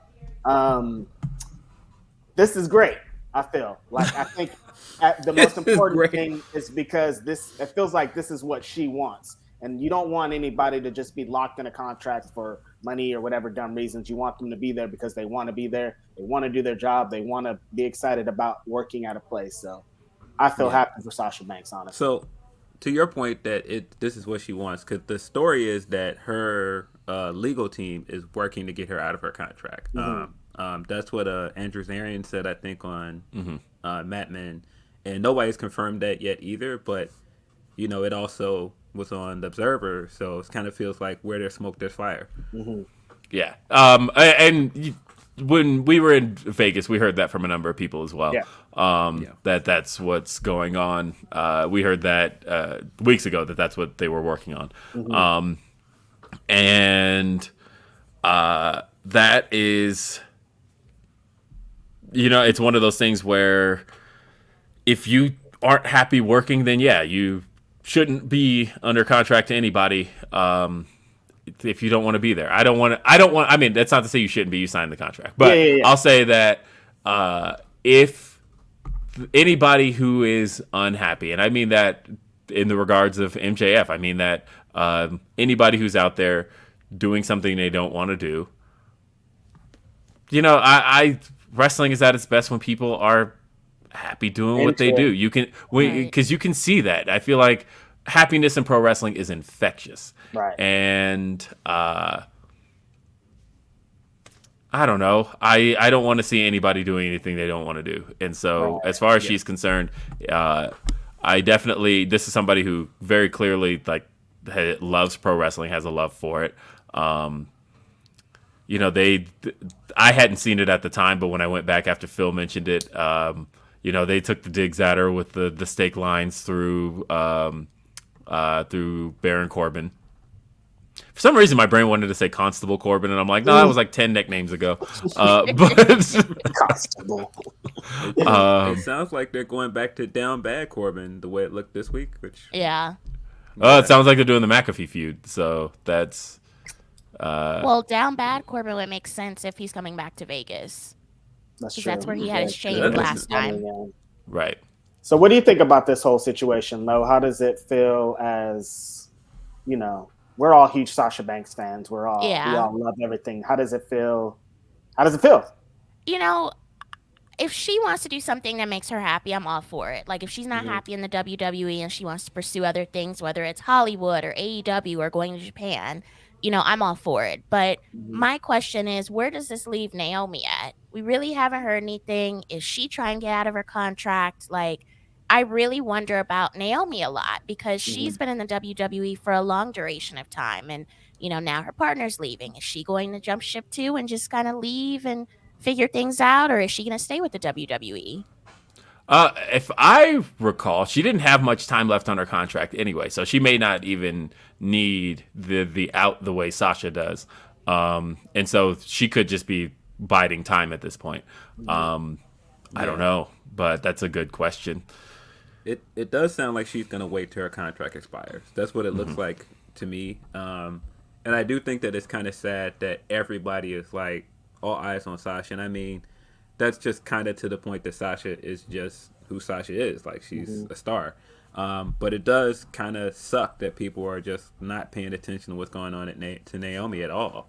I do want to say, though, that we've talked about, and I've talked about it on the show, Sasha stands. Yeah. Man, this is like a, when like the idea of, I don't want to call them bots, but that's really what it feels like. Where like they've suddenly gotten programming that does not compute. This is what's happening, and like I feel like brains are very much breaking right now of like the Sasha's gone? What do you mean? No, you can't. No, she has to be in WWE forever. That's not how this works. Right. Like, no, we spent all of our time trashing literally any promotion that's not WWE, trashing anybody that is Sasha adjacent. We come after Kiera, we've come after Jade, we've come after anybody. And wait, you mean to tell me there's potential she could be working with these people? Right. Yeah, they can't. They can't understand it. It does sound wild. Yeah, Sasha being in the same company as Kiera would be very interesting. Yeah. I'm not sure what to make of going to that. come in as the top dog. I mean, to be fair though, like OPDOG, bro. We have seen for a long time particularly in AEW, there are a lot of cases of people who have to work together who we would have never seen working together. Huge glaring example, the biggest example of all, Philadelphia, or how I say Philadelphia, Chicago made Punk and Colt Cabana. Mm-hmm. So yeah, they went to court. Everybody doesn't have to get along. I don't think this is one of those things where, oh man, she's not going to go there because people she may or may not get along with work there. I don't think that has any real bearing on it. It just is very interesting to think about. I don't know, man. It was a lot of really interesting talking points as soon as Raj put that tweet up. Of course, people did what they always do. Oh, well, she's not going to go there. She's going to go here. Or maybe she'll go to Impact. And it's like, no, guys, she's not going to Impact. Reg's tweet had me dying. But let's be real, though. You know what I mean? Like, Reg, you said they don't have enough money to text Sasha Banks. Yeah. Wow. I'm Impact Reg too. I'm sorry, Impact. I had to. You guys.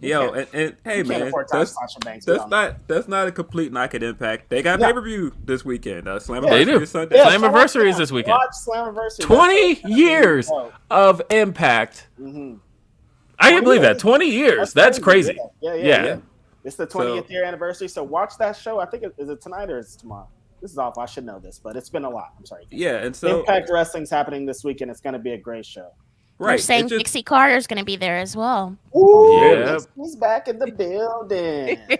But no, I just when you see people that are like, "Oh man, I hope she goes to Impact," like you're not going to see somebody like Sasha with the name recognition she has and everything she's doing outside the company going to Impact. Like that's a step backwards. Like she's not going to do that. That'd just be like, oh well, she's going to start doing indie dates. No, she's not. She's not going to start doing she's going to go where she can be afforded, and that's the big bucks at.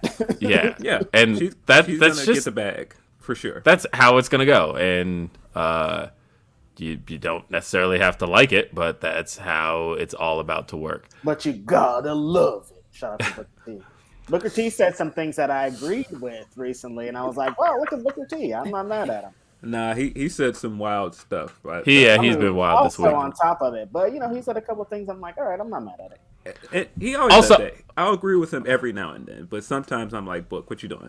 I do want to break a little something though, by the way, on this show, and this is one of those things you can hold me to, because every time somebody, I know, right? So every time somebody calls out WWE for fake crowd reactions, there's people who are like, you don't know that. It's not really fake. Look, okay.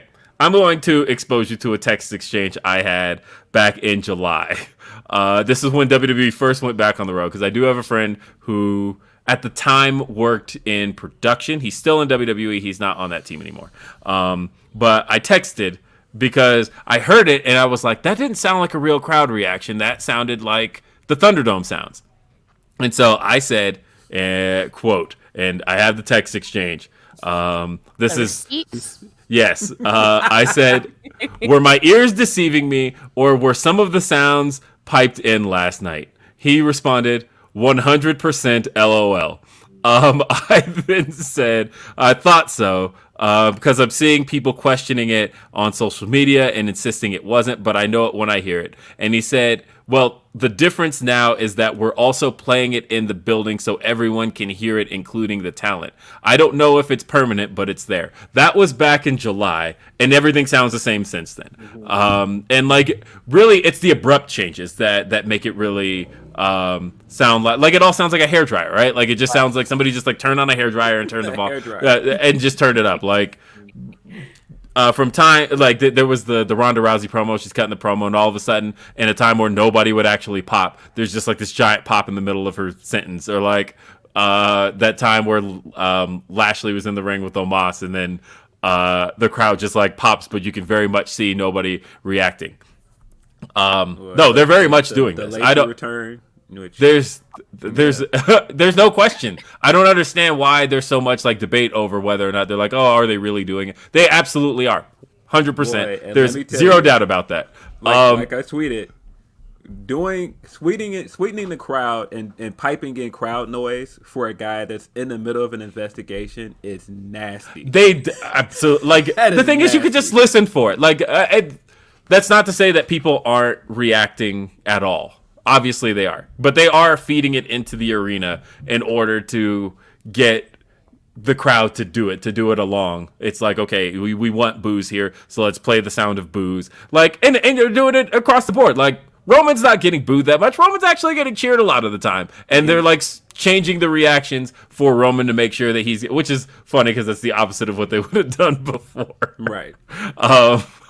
Or like, hey, 5 years ago you didn't want the boos for Roman, but now you need to make sure that you're getting it. Like they're trying to get the intended reaction across the board, and that's what they're doing. Like it's this isn't one of those like oh, you just don't like WWE kind of things. No, I like people in WWE, and I know people in WWE that very much I want to see success for, including this particular friend. And so it's what else can you say other than this is? I do think that it's worth addressing because I think people are going to do what they always do, and I've seen it in the chat already. AEW's women's division is bad, so why would she go there?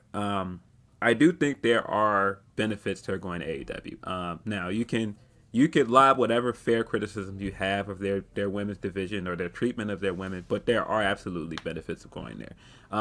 People that are like she should go to Japan. I'm sorry, going to Japan is not a long-term thing. That's kind of like a vanity project for her, where she may be able to go and do some tour dates with Japan, but she's not going to go and sign with a Joshi promotion. Right. She's going to stay in the U.S. and the company that would allow her to do that is AEW.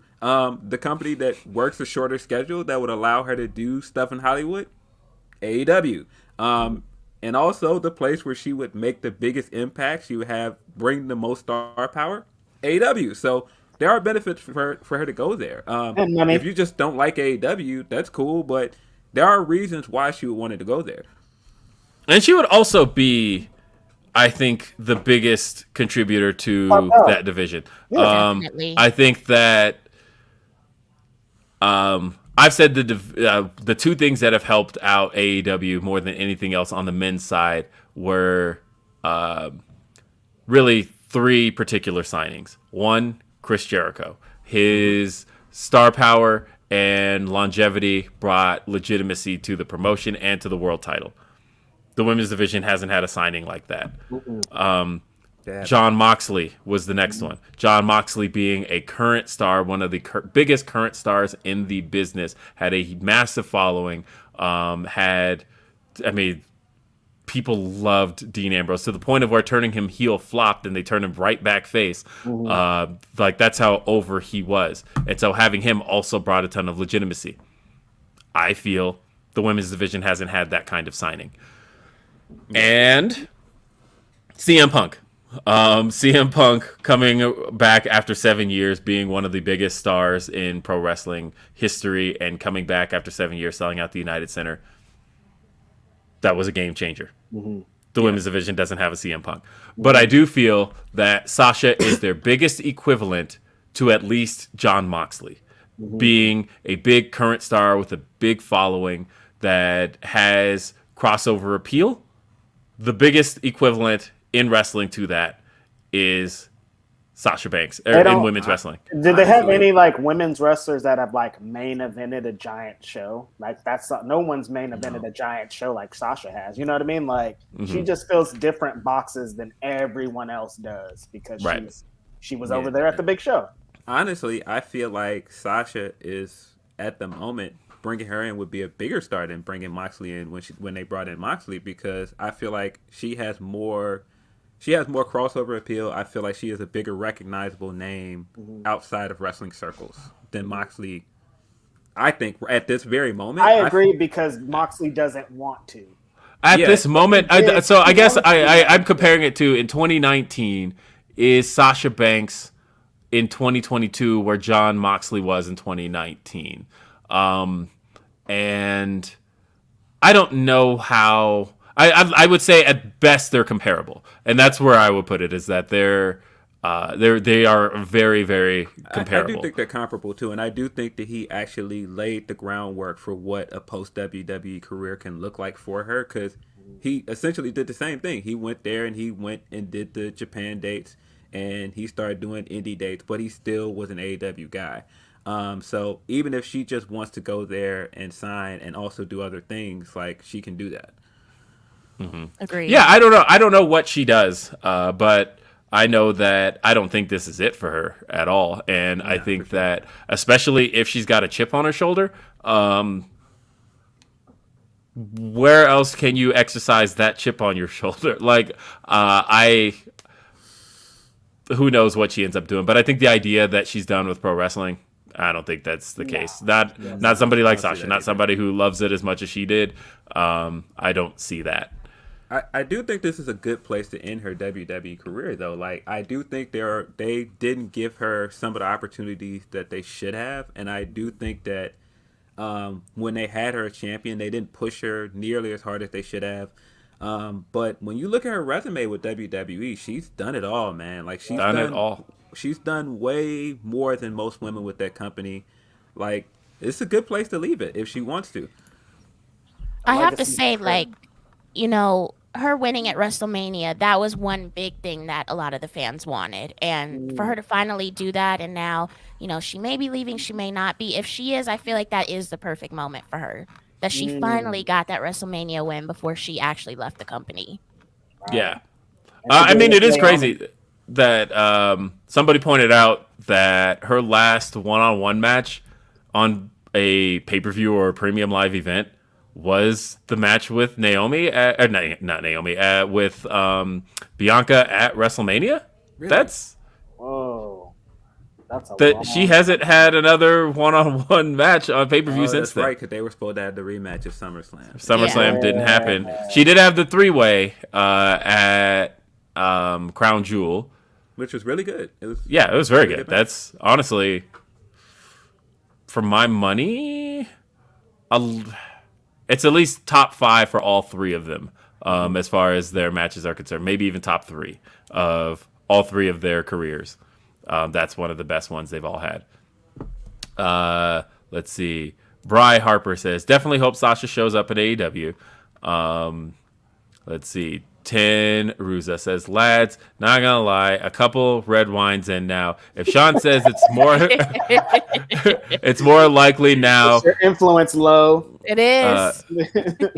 Hope people ask for releases if it's easier to be granted.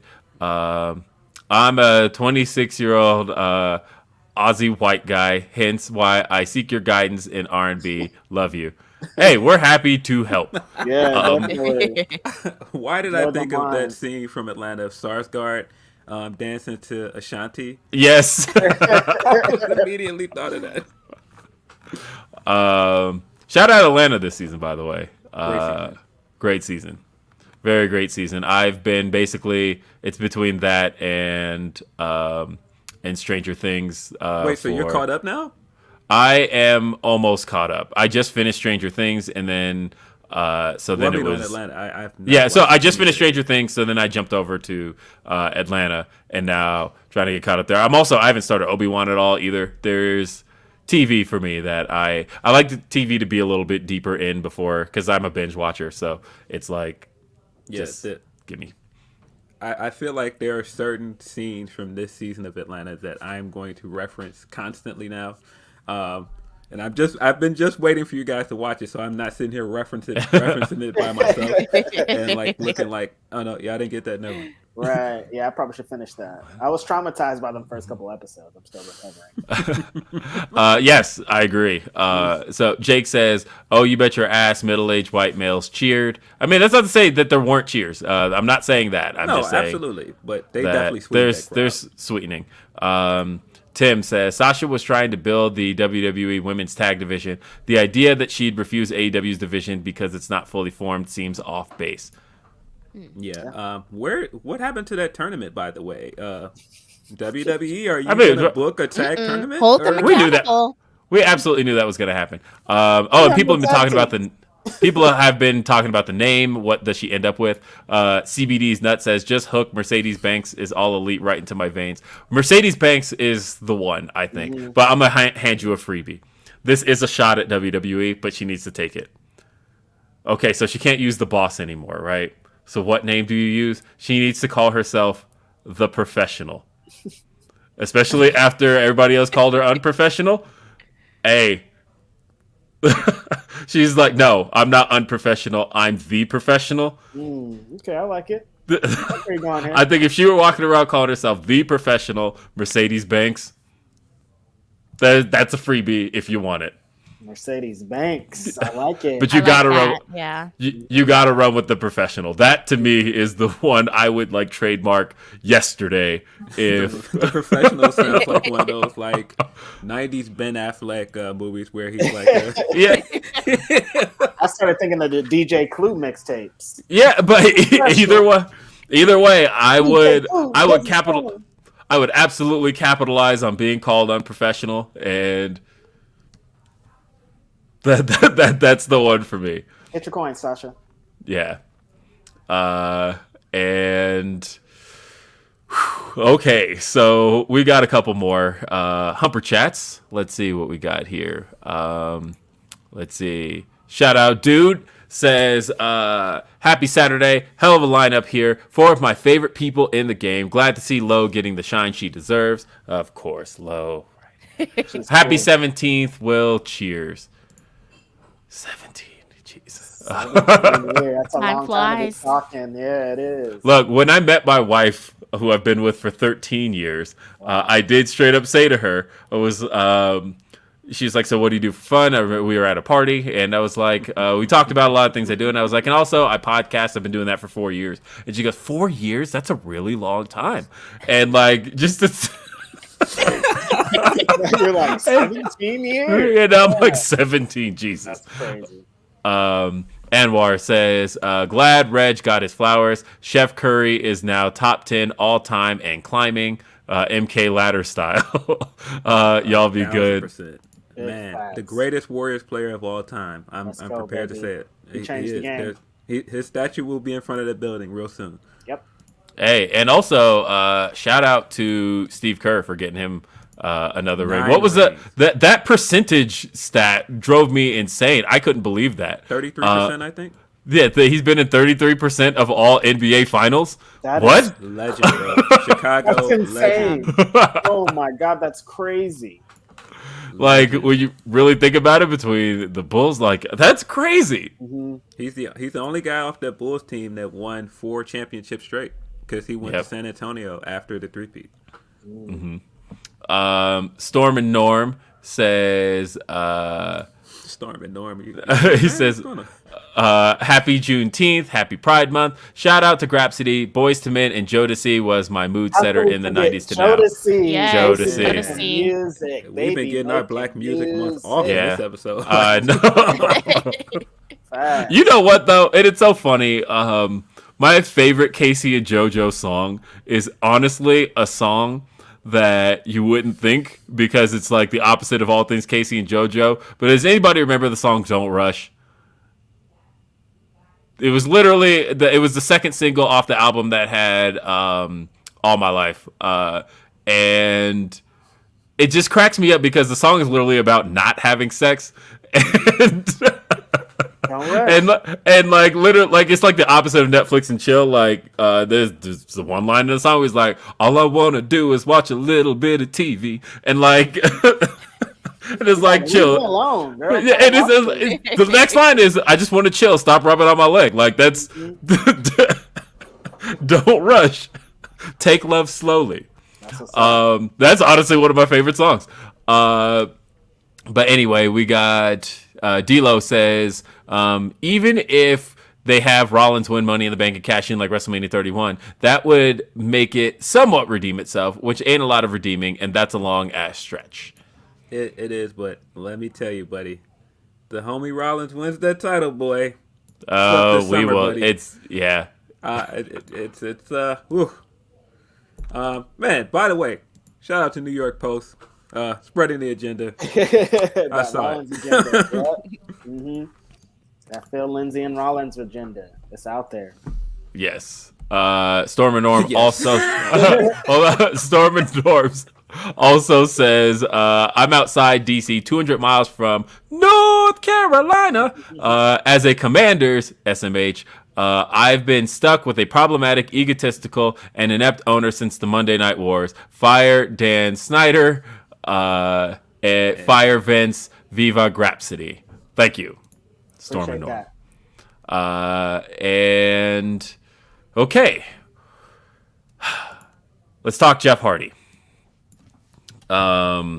Because this is a problematic one. So Jeff Hardy, of course, was arrested this past Monday for DUI in Florida. He was 4 times over the legal limit. This was right before the announcement. I mean, there was an upcoming ladder match that was supposed to happen this past Wednesday. It still did happen. It was going to be a 3-way, but the Hardys were no longer able to be in that match due to Jeff Hardy's arrest. And AEW put out a statement on Tuesday that Jeff Hardy was he will be suspended indefinitely, and he will only be allowed to return upon completion of a rehabilitation program. And now there's talk looking back at Double or Nothing, of how rough of shape Jeff was in at the time. People have talked about WrestleMania weekend. So Jeff Hardy again continues to. We talked about Jeff earlier this year. Mm-hmm. It's hard to believe that was still this year when Jeff was released by WWE, and so of course the comparisons are falling on. Should he have taken the rehab at the time? I don't know. I don't know what the case with Jeff is. Jeff has definitely screwed up royally a lot over the years. It seems like the vices seems to get the best of him. It was through the 2000s. There was a lot of drug dealing. Not dealing drugs, dealing with drugs is what I mean. Yeah, I was about to say that would have been wild. And now it very much seems to be alcohol with him. This is the 3rd DUI for him in the last decade, which in a lot of states is a felony. Shit. So, Jeff, man, Matt Hardy did a podcast that if you haven't listened to it, you have to.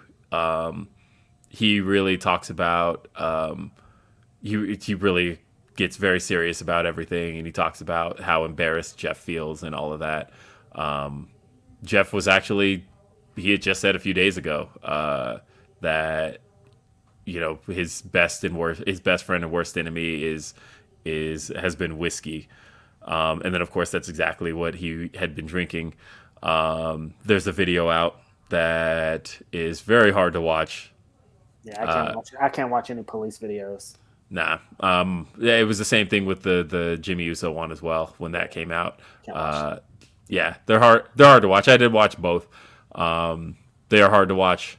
And look, man, DUIs are no joke. In an age where ride sharing is so accessible, Like, it's one thing if you lived in a city that didn't have much for public transportation, doesn't have like really the infrastructure for it, but like ride sharing has become so huge now that there's really no excuses anymore, And like especially in to the be. morning too, like there's no, like it wasn't like it was the middle of the night. Like this is like the sun is out, so like you Right. could It get was a ride from 12:30, I somebody. think. Yeah, like you could get a Uber at 12:30. Yeah. Yeah. It's sad. It's sad because addiction is a real issue for people. Addiction. And the thing that I really don't like about what's going on is people are making his personal issues into a see, WWE would have treated him better. Yeah. Don't turn this into an AEW versus WWE thing. That has nothing to do with his personal issues. Especially when at the end of the day they've both kind of handled them the same way. Like, Right. he was suspended, and now I know there were people who were like they didn't act fast enough, and like I was told straight up by AEW when I tweeted that, when I had said that I had heard that was straight from AEW, that they weren't going to say anything to media, because that's another thing for people who are kind of riding the media for not digging up on Jeff Hardy.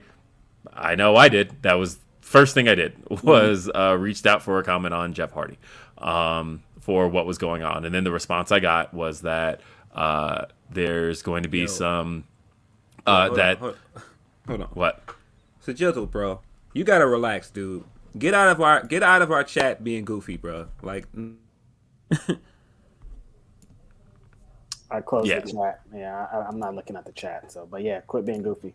Yeah, we're done with that. So, yeah, as far as Jeff Hardy's concerned, yeah, it's a case of he's had a lot of chances in pro wrestling, a lot of them.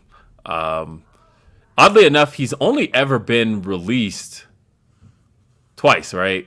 Because a lot of people, because it was 2003 he was released, which wasn't for any wellness violations or anything along those lines. But he was released in 03. He left on his own in 09. I think people tend to associate that time period with him being given the boot. His contract expired and he left in 2009. And then he was arrested like right after. So people kind of conflate the two, but in reality, that's how that all actually unfolded. And then he, of course, went to Impact. He had the big infamous match with Sting that went very poorly. And then he went back to WWE in 2017. He had the big solo run. He did get suspended in 2017. Or not in 2017. I don't remember what year that was he got suspended, but he was suspended in that run. And then he was released earlier this year. And now he's in AEW. And I guess the question, and it's interesting that over my 17 years, I've covered a lot of Jeff Hardy. The question is, how much of a chance would you be willing to give Jeff Hardy again? And my answer to that is, it's tough, right? Like, I am not the type of person to write anybody off permanently, but also how many chances can you give somebody? Like Sunny, she's written off completely, right? Like, fuck Sunny. But also, it was fuck Sunny before she killed anybody because of she's also had some very she sucks, and she's had some very shitty views, and I've been on like the fuck Sunny train, and not literally, for a long time. But as far as Jeff's concerned, I don't know what the future is as far as that's concerned. But it really sucks that we're here again and we continue to have this conversation about Jeff. Yeah, it's sad. Yeah, nobody's condoning what he's doing, and I think, if anything, because I've seen, and whether homeboys in our chat doing it, I've just seen a lot of people people are enabling him, and I just don't think that that's fair. I especially don't think that's fair to lob at somebody like Matt. That's his brother. Like, I think Matt owns what's best for him. I don't think he would have brought him to AEW if he didn't just legitimately think that he and Jeff could have a final run as a tag team. One of the things, and I do want to point this out, because I think I saw what Matt saw, which is, and this is just my speculation, but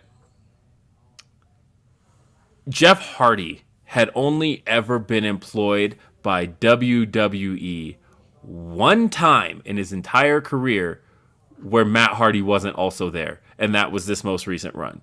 Every other time that Jeff has been present in WWE, Matt Hardy was also around. And I think there was a case of maybe a feeling of like, he just needs me there, and we can get through this kind of thing. And that's how I would feel anyway. Right. And like, if you listen to Matt this past week, he definitely feels like he let a lot of people down. Not just Jeff. Matt feels like he let people down. That they really wanted to see what they could do in this final Hardy Boys run. Yeah. So I think it's been interesting to see how Rebby Hardy has been handling things, because she's been very public on TikTok with the different Jeff Hardy TikToks or Jeff Hardy topic TikToks that she's done, and she's received a lot of heat. We know that she likes to talk out and she's very vocal with stuff, but I wasn't expecting her to be vocal about this. I mean, look, she is... Rebby Hardy, for better or worse, is one of the most vocal people in pro wrestling. She is never, and she's gonna make her jokes, and that's what she said. She put out that first one, the Tiger King one, and then she did the follow up when somebody had called her an enabler, and she basically went off on them. I mean, she had the receipts too to talk about enabling. She was like, no, you're not going to tell me that, because we did everything we could. But at the end of the day, he's a grown man, and he's going to do what he's going to do. Yeah. And what are you going to say to that? I think the important thing she said was, you guys just don't know. Like, you don't know. This is his personal business. You're not with this guy 24/7. Nobody can be with him 24/7. You just don't know. Stop commenting on things that you don't know. And that's that's it at the end of the day, is that, look, man, I watch pro wrestling, and I have friends in the business, but for the most part, I just really want to watch this stuff. Mm-hmm. And I don't know. It's tough, because I know that there's the conversation of, did wrestling media enable Jeff Hardy? In what sense? That we want to watch pro wrestling and watch, and if Jeff Hardy's on it, we want to see it. That we got excited for announcements involving Jeff Hardy. Yeah. Sorry, I knocked over my phone, but I mean, look, when we talked about it earlier this year, I was the first to say, look, I would be excited to see him and Matt have another run as a tag team, and that's just as a fan of them together. But of course, I want him to be healthy. I want him to be in a good place as well. Like, I'm not saying, wrestle for us and entertain us at the expense of your own personal life. No, that's never what I want. I mean, I'll say this. I watch all of this under the assumption, maybe I shouldn't assume this, but I'm going to, because it's the best for my psyche. I watch all of pro wrestling under the assumption that everybody is doing it under the best circumstances possible. And that if that turns out to not be the case, I'm usually disappointed. But I try to watch under the assumption that, like, even with Cody last week, we talked about Cody, and I was not one of the people who was like, hey, he shouldn't be wrestling injured, because I was under the assumption, and it turned out to be the correct one, that he probably got doctor's advice and wasn't going against any medical advice. Right. I always work under the assumption that everybody's doing this to the best of their ability with and has done their due diligence. And if something slips through the cracks, that's not necessarily a systemic issue as much as it falls more on the individual. And that's how I felt with Jeff Hardy. At the end of the day, it was like, okay, Jeff Hardy let a whole lot of people down. This is where we're at now. Yeah. I mean, it just is. It's a very unfortunate situation. Yeah. It is what it is. I just think that people are being a little bit unfair to Matt, and I think this stems from people that really believe that he and Jeff scammed their way out of his WWE contract, which is just not true. It's just not true. But again, I just feel like this dumb tribalism thing is melting wrestling fans' brains and getting them to get on Twitter or wherever else and just go and say really unnecessary stuff, man. It just doesn't matter. This isn't a matter of AEW versus WWE. Right. Not in this case. And then comparing the Jimmy Uso thing is just sick, dude. Don't do that. Comparing people that have addiction is just gross. It's Don't sick. do that, please. Get well soon, Jeff Hardy. Yep. That's the thing I hope for more than anything is I just want everybody to be good. And so let's read some super chats.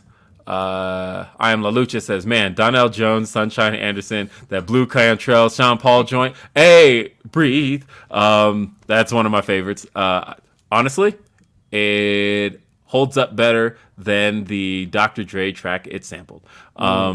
What about the R&B rides like SWV and Wu-Tang? Wu-Tang, that's a high school mixtape. And let's see what else we got. Van Twin Blade says, oh, we talking sports ball? Fuck Stan Kroenke. Look, he owns the Nuggets. Whatever.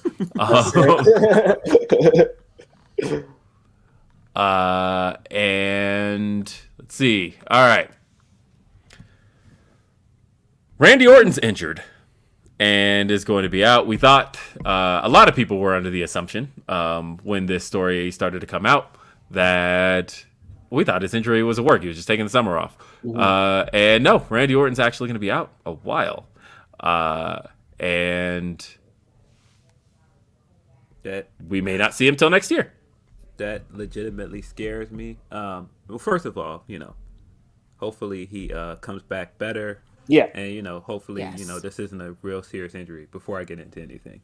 But that scares me because I don't want them to be tempted to have Randy win the Rumble. Please don't do that. Well, I mean, it's got to go to Cody now. Look, Randy's already won 2.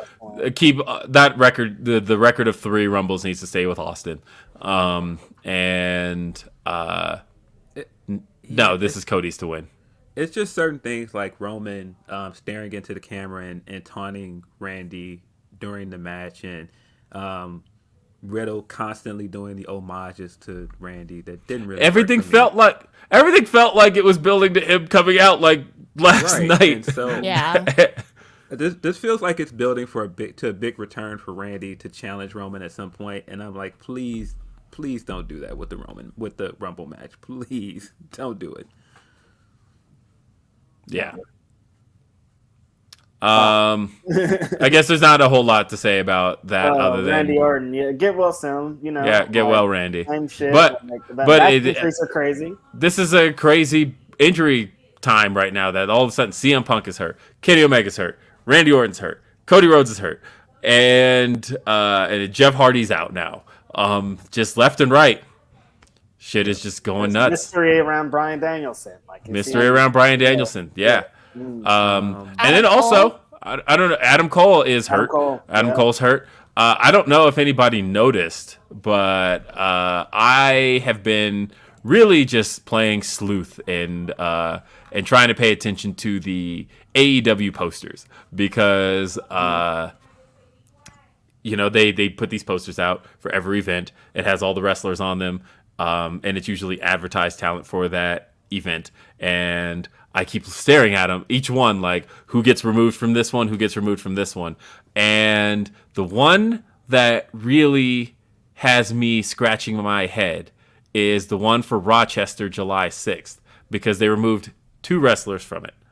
Jeff Hardy and Samoa Joe have both been removed from that poster.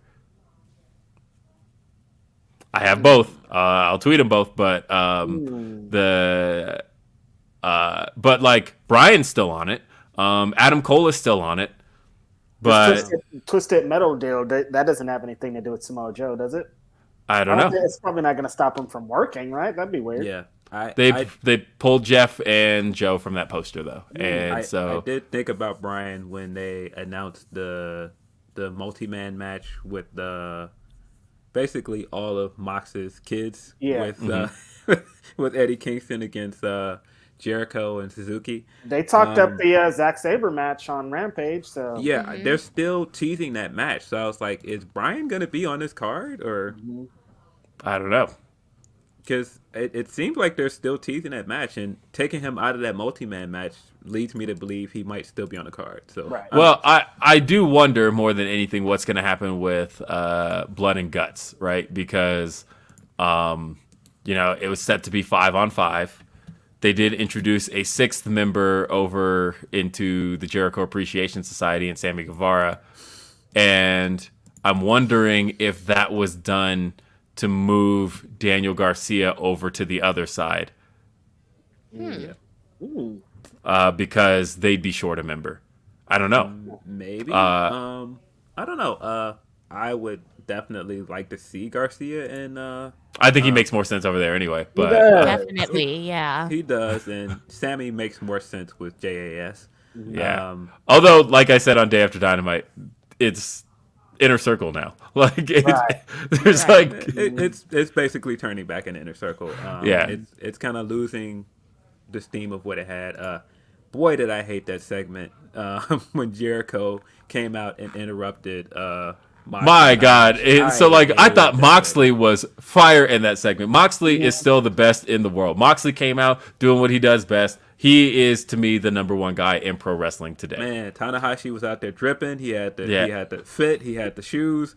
He didn't need to say anything. He looked great. I was into the segment. And I was into Judas Kid, and I was like, no. Yeah, and Jericho having to insert so much into that segment. He's like, okay, I need to announce the new Jericho Appreciation Society members. I also need to announce that I'm working with Suzuki-gun, and then I'm also going to announce what I'm doing at Forbidden Door, and I need to try and do it in a way where it comes off as a part of this segment.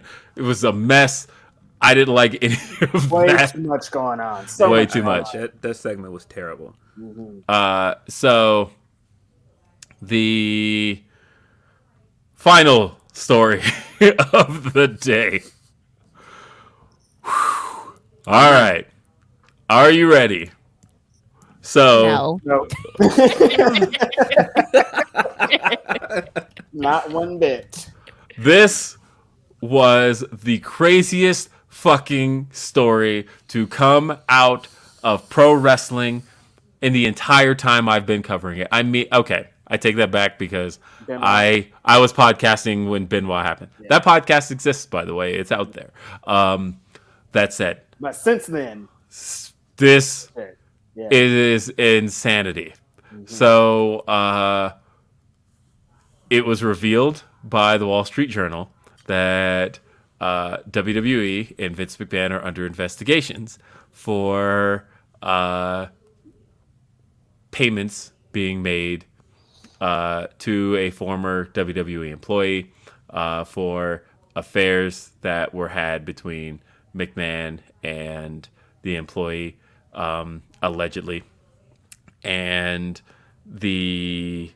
and there's a lot of allegations going around here now. The article talks about allegations of what went on between McMahon and John Laurinaitis in terms of the women they had dealt with. I'm trying to be very careful about my wording here.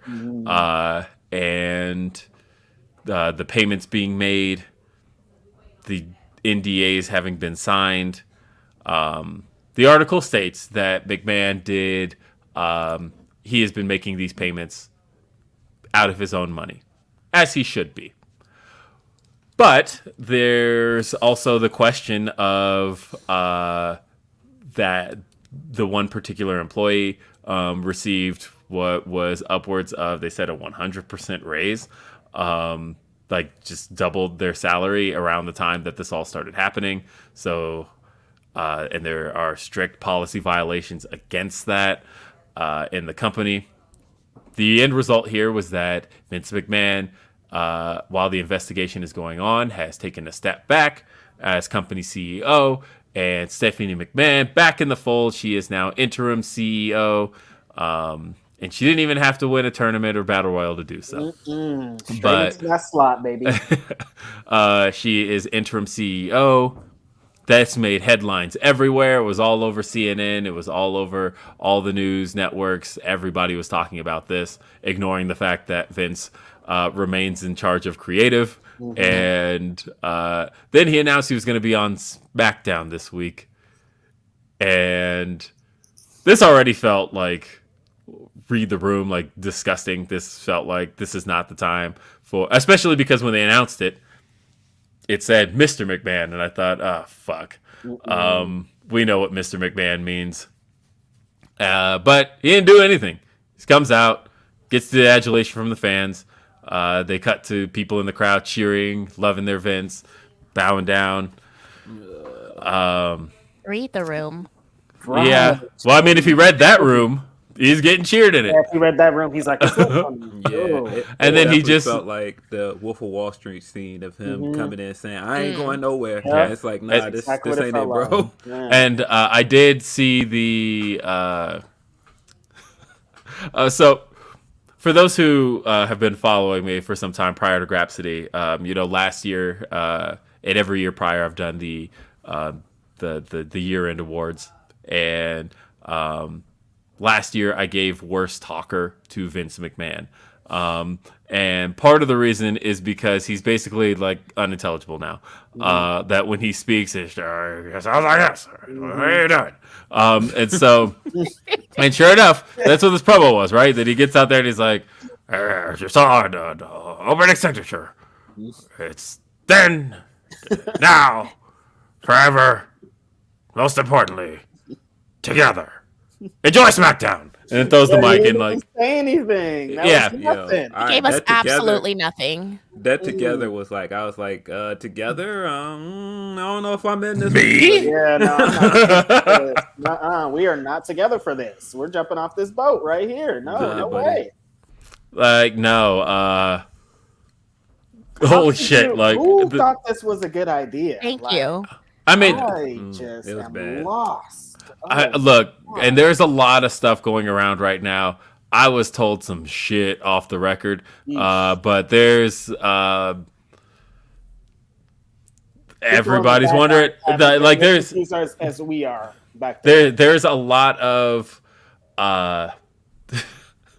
there's the idea of. I've talked to people who straight up said it's Vince. He's going to survive this. This is what he does.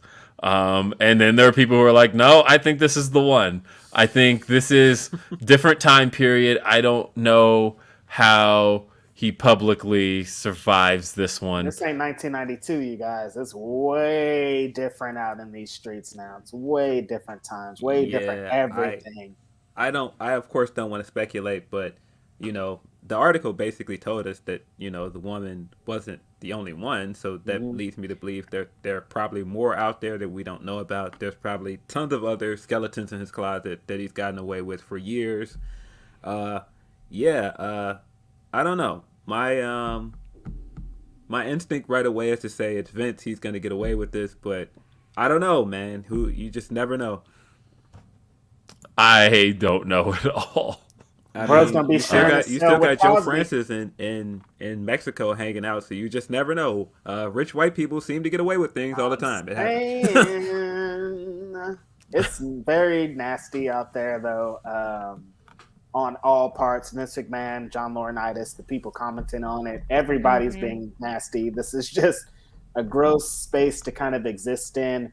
People, again, kind of like the Jeff Hardy thing, just commenting on something they don't really know anything about, like just making their own assumptions, making things up, and it's just nasty, you guys. Just like, it does not have to be like this. And there's real victims out here. I think we always try to preach this like mental health and all these things, victims, but there's real victims here that have to deal with these consequences of what's happening right now, and there's investigations and all kind of stuff. It's way deeper than just like Twitter. This is one of those things we just have to let play out. But the short term, the interim looks crazy. Crazy. And you know, I mean, I know that there's probably safeguards in place, but man, if I were acting CEO and it's like just for a minute, and there's an acting chairman, because obviously WWE's had other CEOs. Linda McMahon was CEO at one point. If I were acting chairman and acting CEO, I would make all the changes possible right now. I'm like, hey, Kevin Dunn, you're out. John Laurinaitis out. He's out. To where, hey, even if Vince returns, like, right, it would take forever to undo all of these changes I got to make in this month that I've taken control of everything. This story is gonna be. There's a lot more to come. There's a lot more. The fact that it was on CNN, I feel like it has extended towards what we usually think of wrestling news as. Now it's mainstream. It's mainstream. I was shocked that CNN went with the clips they went with, like of just Vince McMahon being outrageous, because like knowing me and knowing what I know about pro wrestling, I would have gone for every piece of footage with like every diva Vince has ever had, and that's what I would have run through the entire thing, because like all that stuff exists on the network. Just like go grab it, and then I would sprinkle in a little bit of "Keep it up, my nigga," just in there, just like sprinkle all that shit in. Just put it all in. Vince in a do-rag, like all that shit. I would have just made this the most Vince doing the JR impersonation. I would have just made this the worst video compilation you could possibly make of somebody. But that's me. It was a strange few days, and capping it off with him coming out on Friday night and doing that was just like this is like, are you a sure bad scene this? all around. When I saw that announcement, I thought of that Cardi B meme where she's like, "What was the reason?" Like, definitely. What was the reason of having him there? What was the reason? Okay, go out there. You only get 1 minute. Say what you need to say. And I'm so confused. I'm still super confused about this whole thing. Like, he thought that was the way to deal with this story. You thought that was the way to deal with it. I am confused.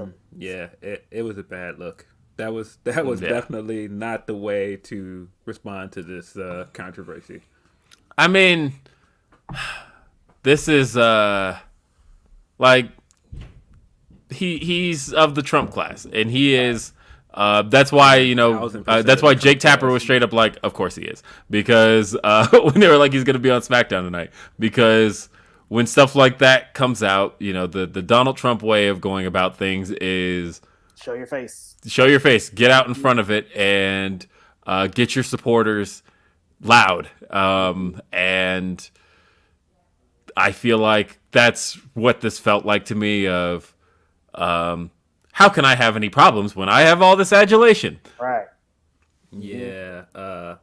This did, and I think McAfee mentioned it on his podcast too. This did remind me a little bit of the McAfee interview that I saw, and when he was saying, I've been divorced, and like the way that's kind of floated under the radar. Oh, he didn't say I've been divorced. He said my wife at the time.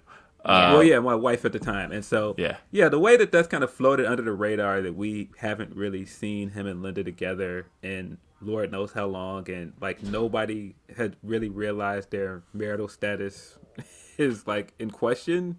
Mm-hmm. That's kind of crazy. I mean, the thing is, like, as far as Vince having affairs and shit like that, we've known. And we've known that, like, Stephanie McMahon put that out there years ago, where she talked very candidly about the fact that, like, that was something she just had to come to grips with.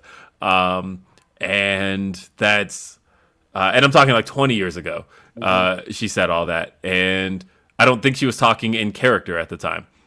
Yeah, she did have to sit through stuff like him just like busting slides with Sable, like right next to Linda. It's like right in front of his mom. Ew. Yeah, right in front of her mom. Yeah, Trish. Yeah, so what a week in pro wrestling. We need a break next week. We need a break. Hey, we do need a break. I get one because, ladies and gentlemen, for the first time, we weren't sure who was going to be the first to miss. I won't be on Grapsody next week because I'll be traveling to Chicago and I'll be missing the show. And so shout out SP3, who is going to be filling in for me next week. But that doesn't mean there won't be more Grapsody content this coming week, because this week it's been long awaited. We've talked about it, all is squared away. This week we will be releasing our long awaited interview. People have been asking, where was Red Velvet last week? On where was she last night on Rampage? She wasn't with the baddies. I don't know the answer to that, but we know she'll be on Grapsody this coming week. So therefore, stir it up. We will get some answers. We'll get to stir it up with the one and only Red Velvet. She will be here talking with us. She's going to be sitting right where Lo is sitting right now. That's with all these black women on our show. We're killing it out. There you go. We're doing great. And Lo, speaking of which, any parting words that you want to give to the Grapsody faithful? Thank you guys for having me. It has been amazing talking to you. You can find Wrestling Wind Down wherever you listen to your podcast, and we are on Twitter and Instagram at WWDCAST. It's right in the corner over there, but thank you guys. Thank you for being here, Lo. We wanted to do this for a while, and we appreciate you being here. Thank you. And again, next Saturday I won't be here, but that's okay. Because he'll be in the mecca of professional wrestling with your boy, getting ready to see wrestling at the United Center, the house that Jordan built.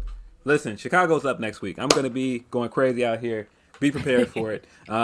Sorry. Chicago, man. This is sorry. You might not want to tune in that week. Sorry. Hey, let's read the last of the supers and humpers. We got Van Twin Blade says, speaking of Tanahashi, sir, your booba, they big.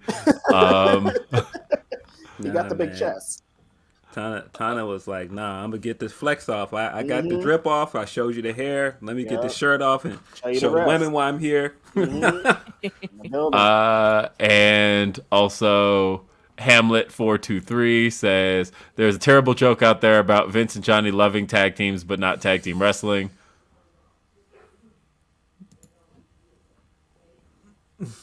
See no evil. It's a great movie, May 19th. Yeah. I don't know if it was great, but that was it existed. And so yes, thank you for being here on this edition of Grapsody. Thank you to everybody with the super chats and the humper chats. This was no matter what, crazy week in pro wrestling, crazy week in our lives, but just a fun time.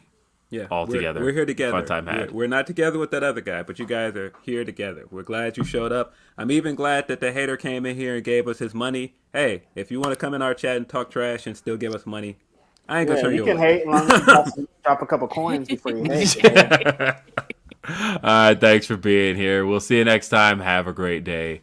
Peace.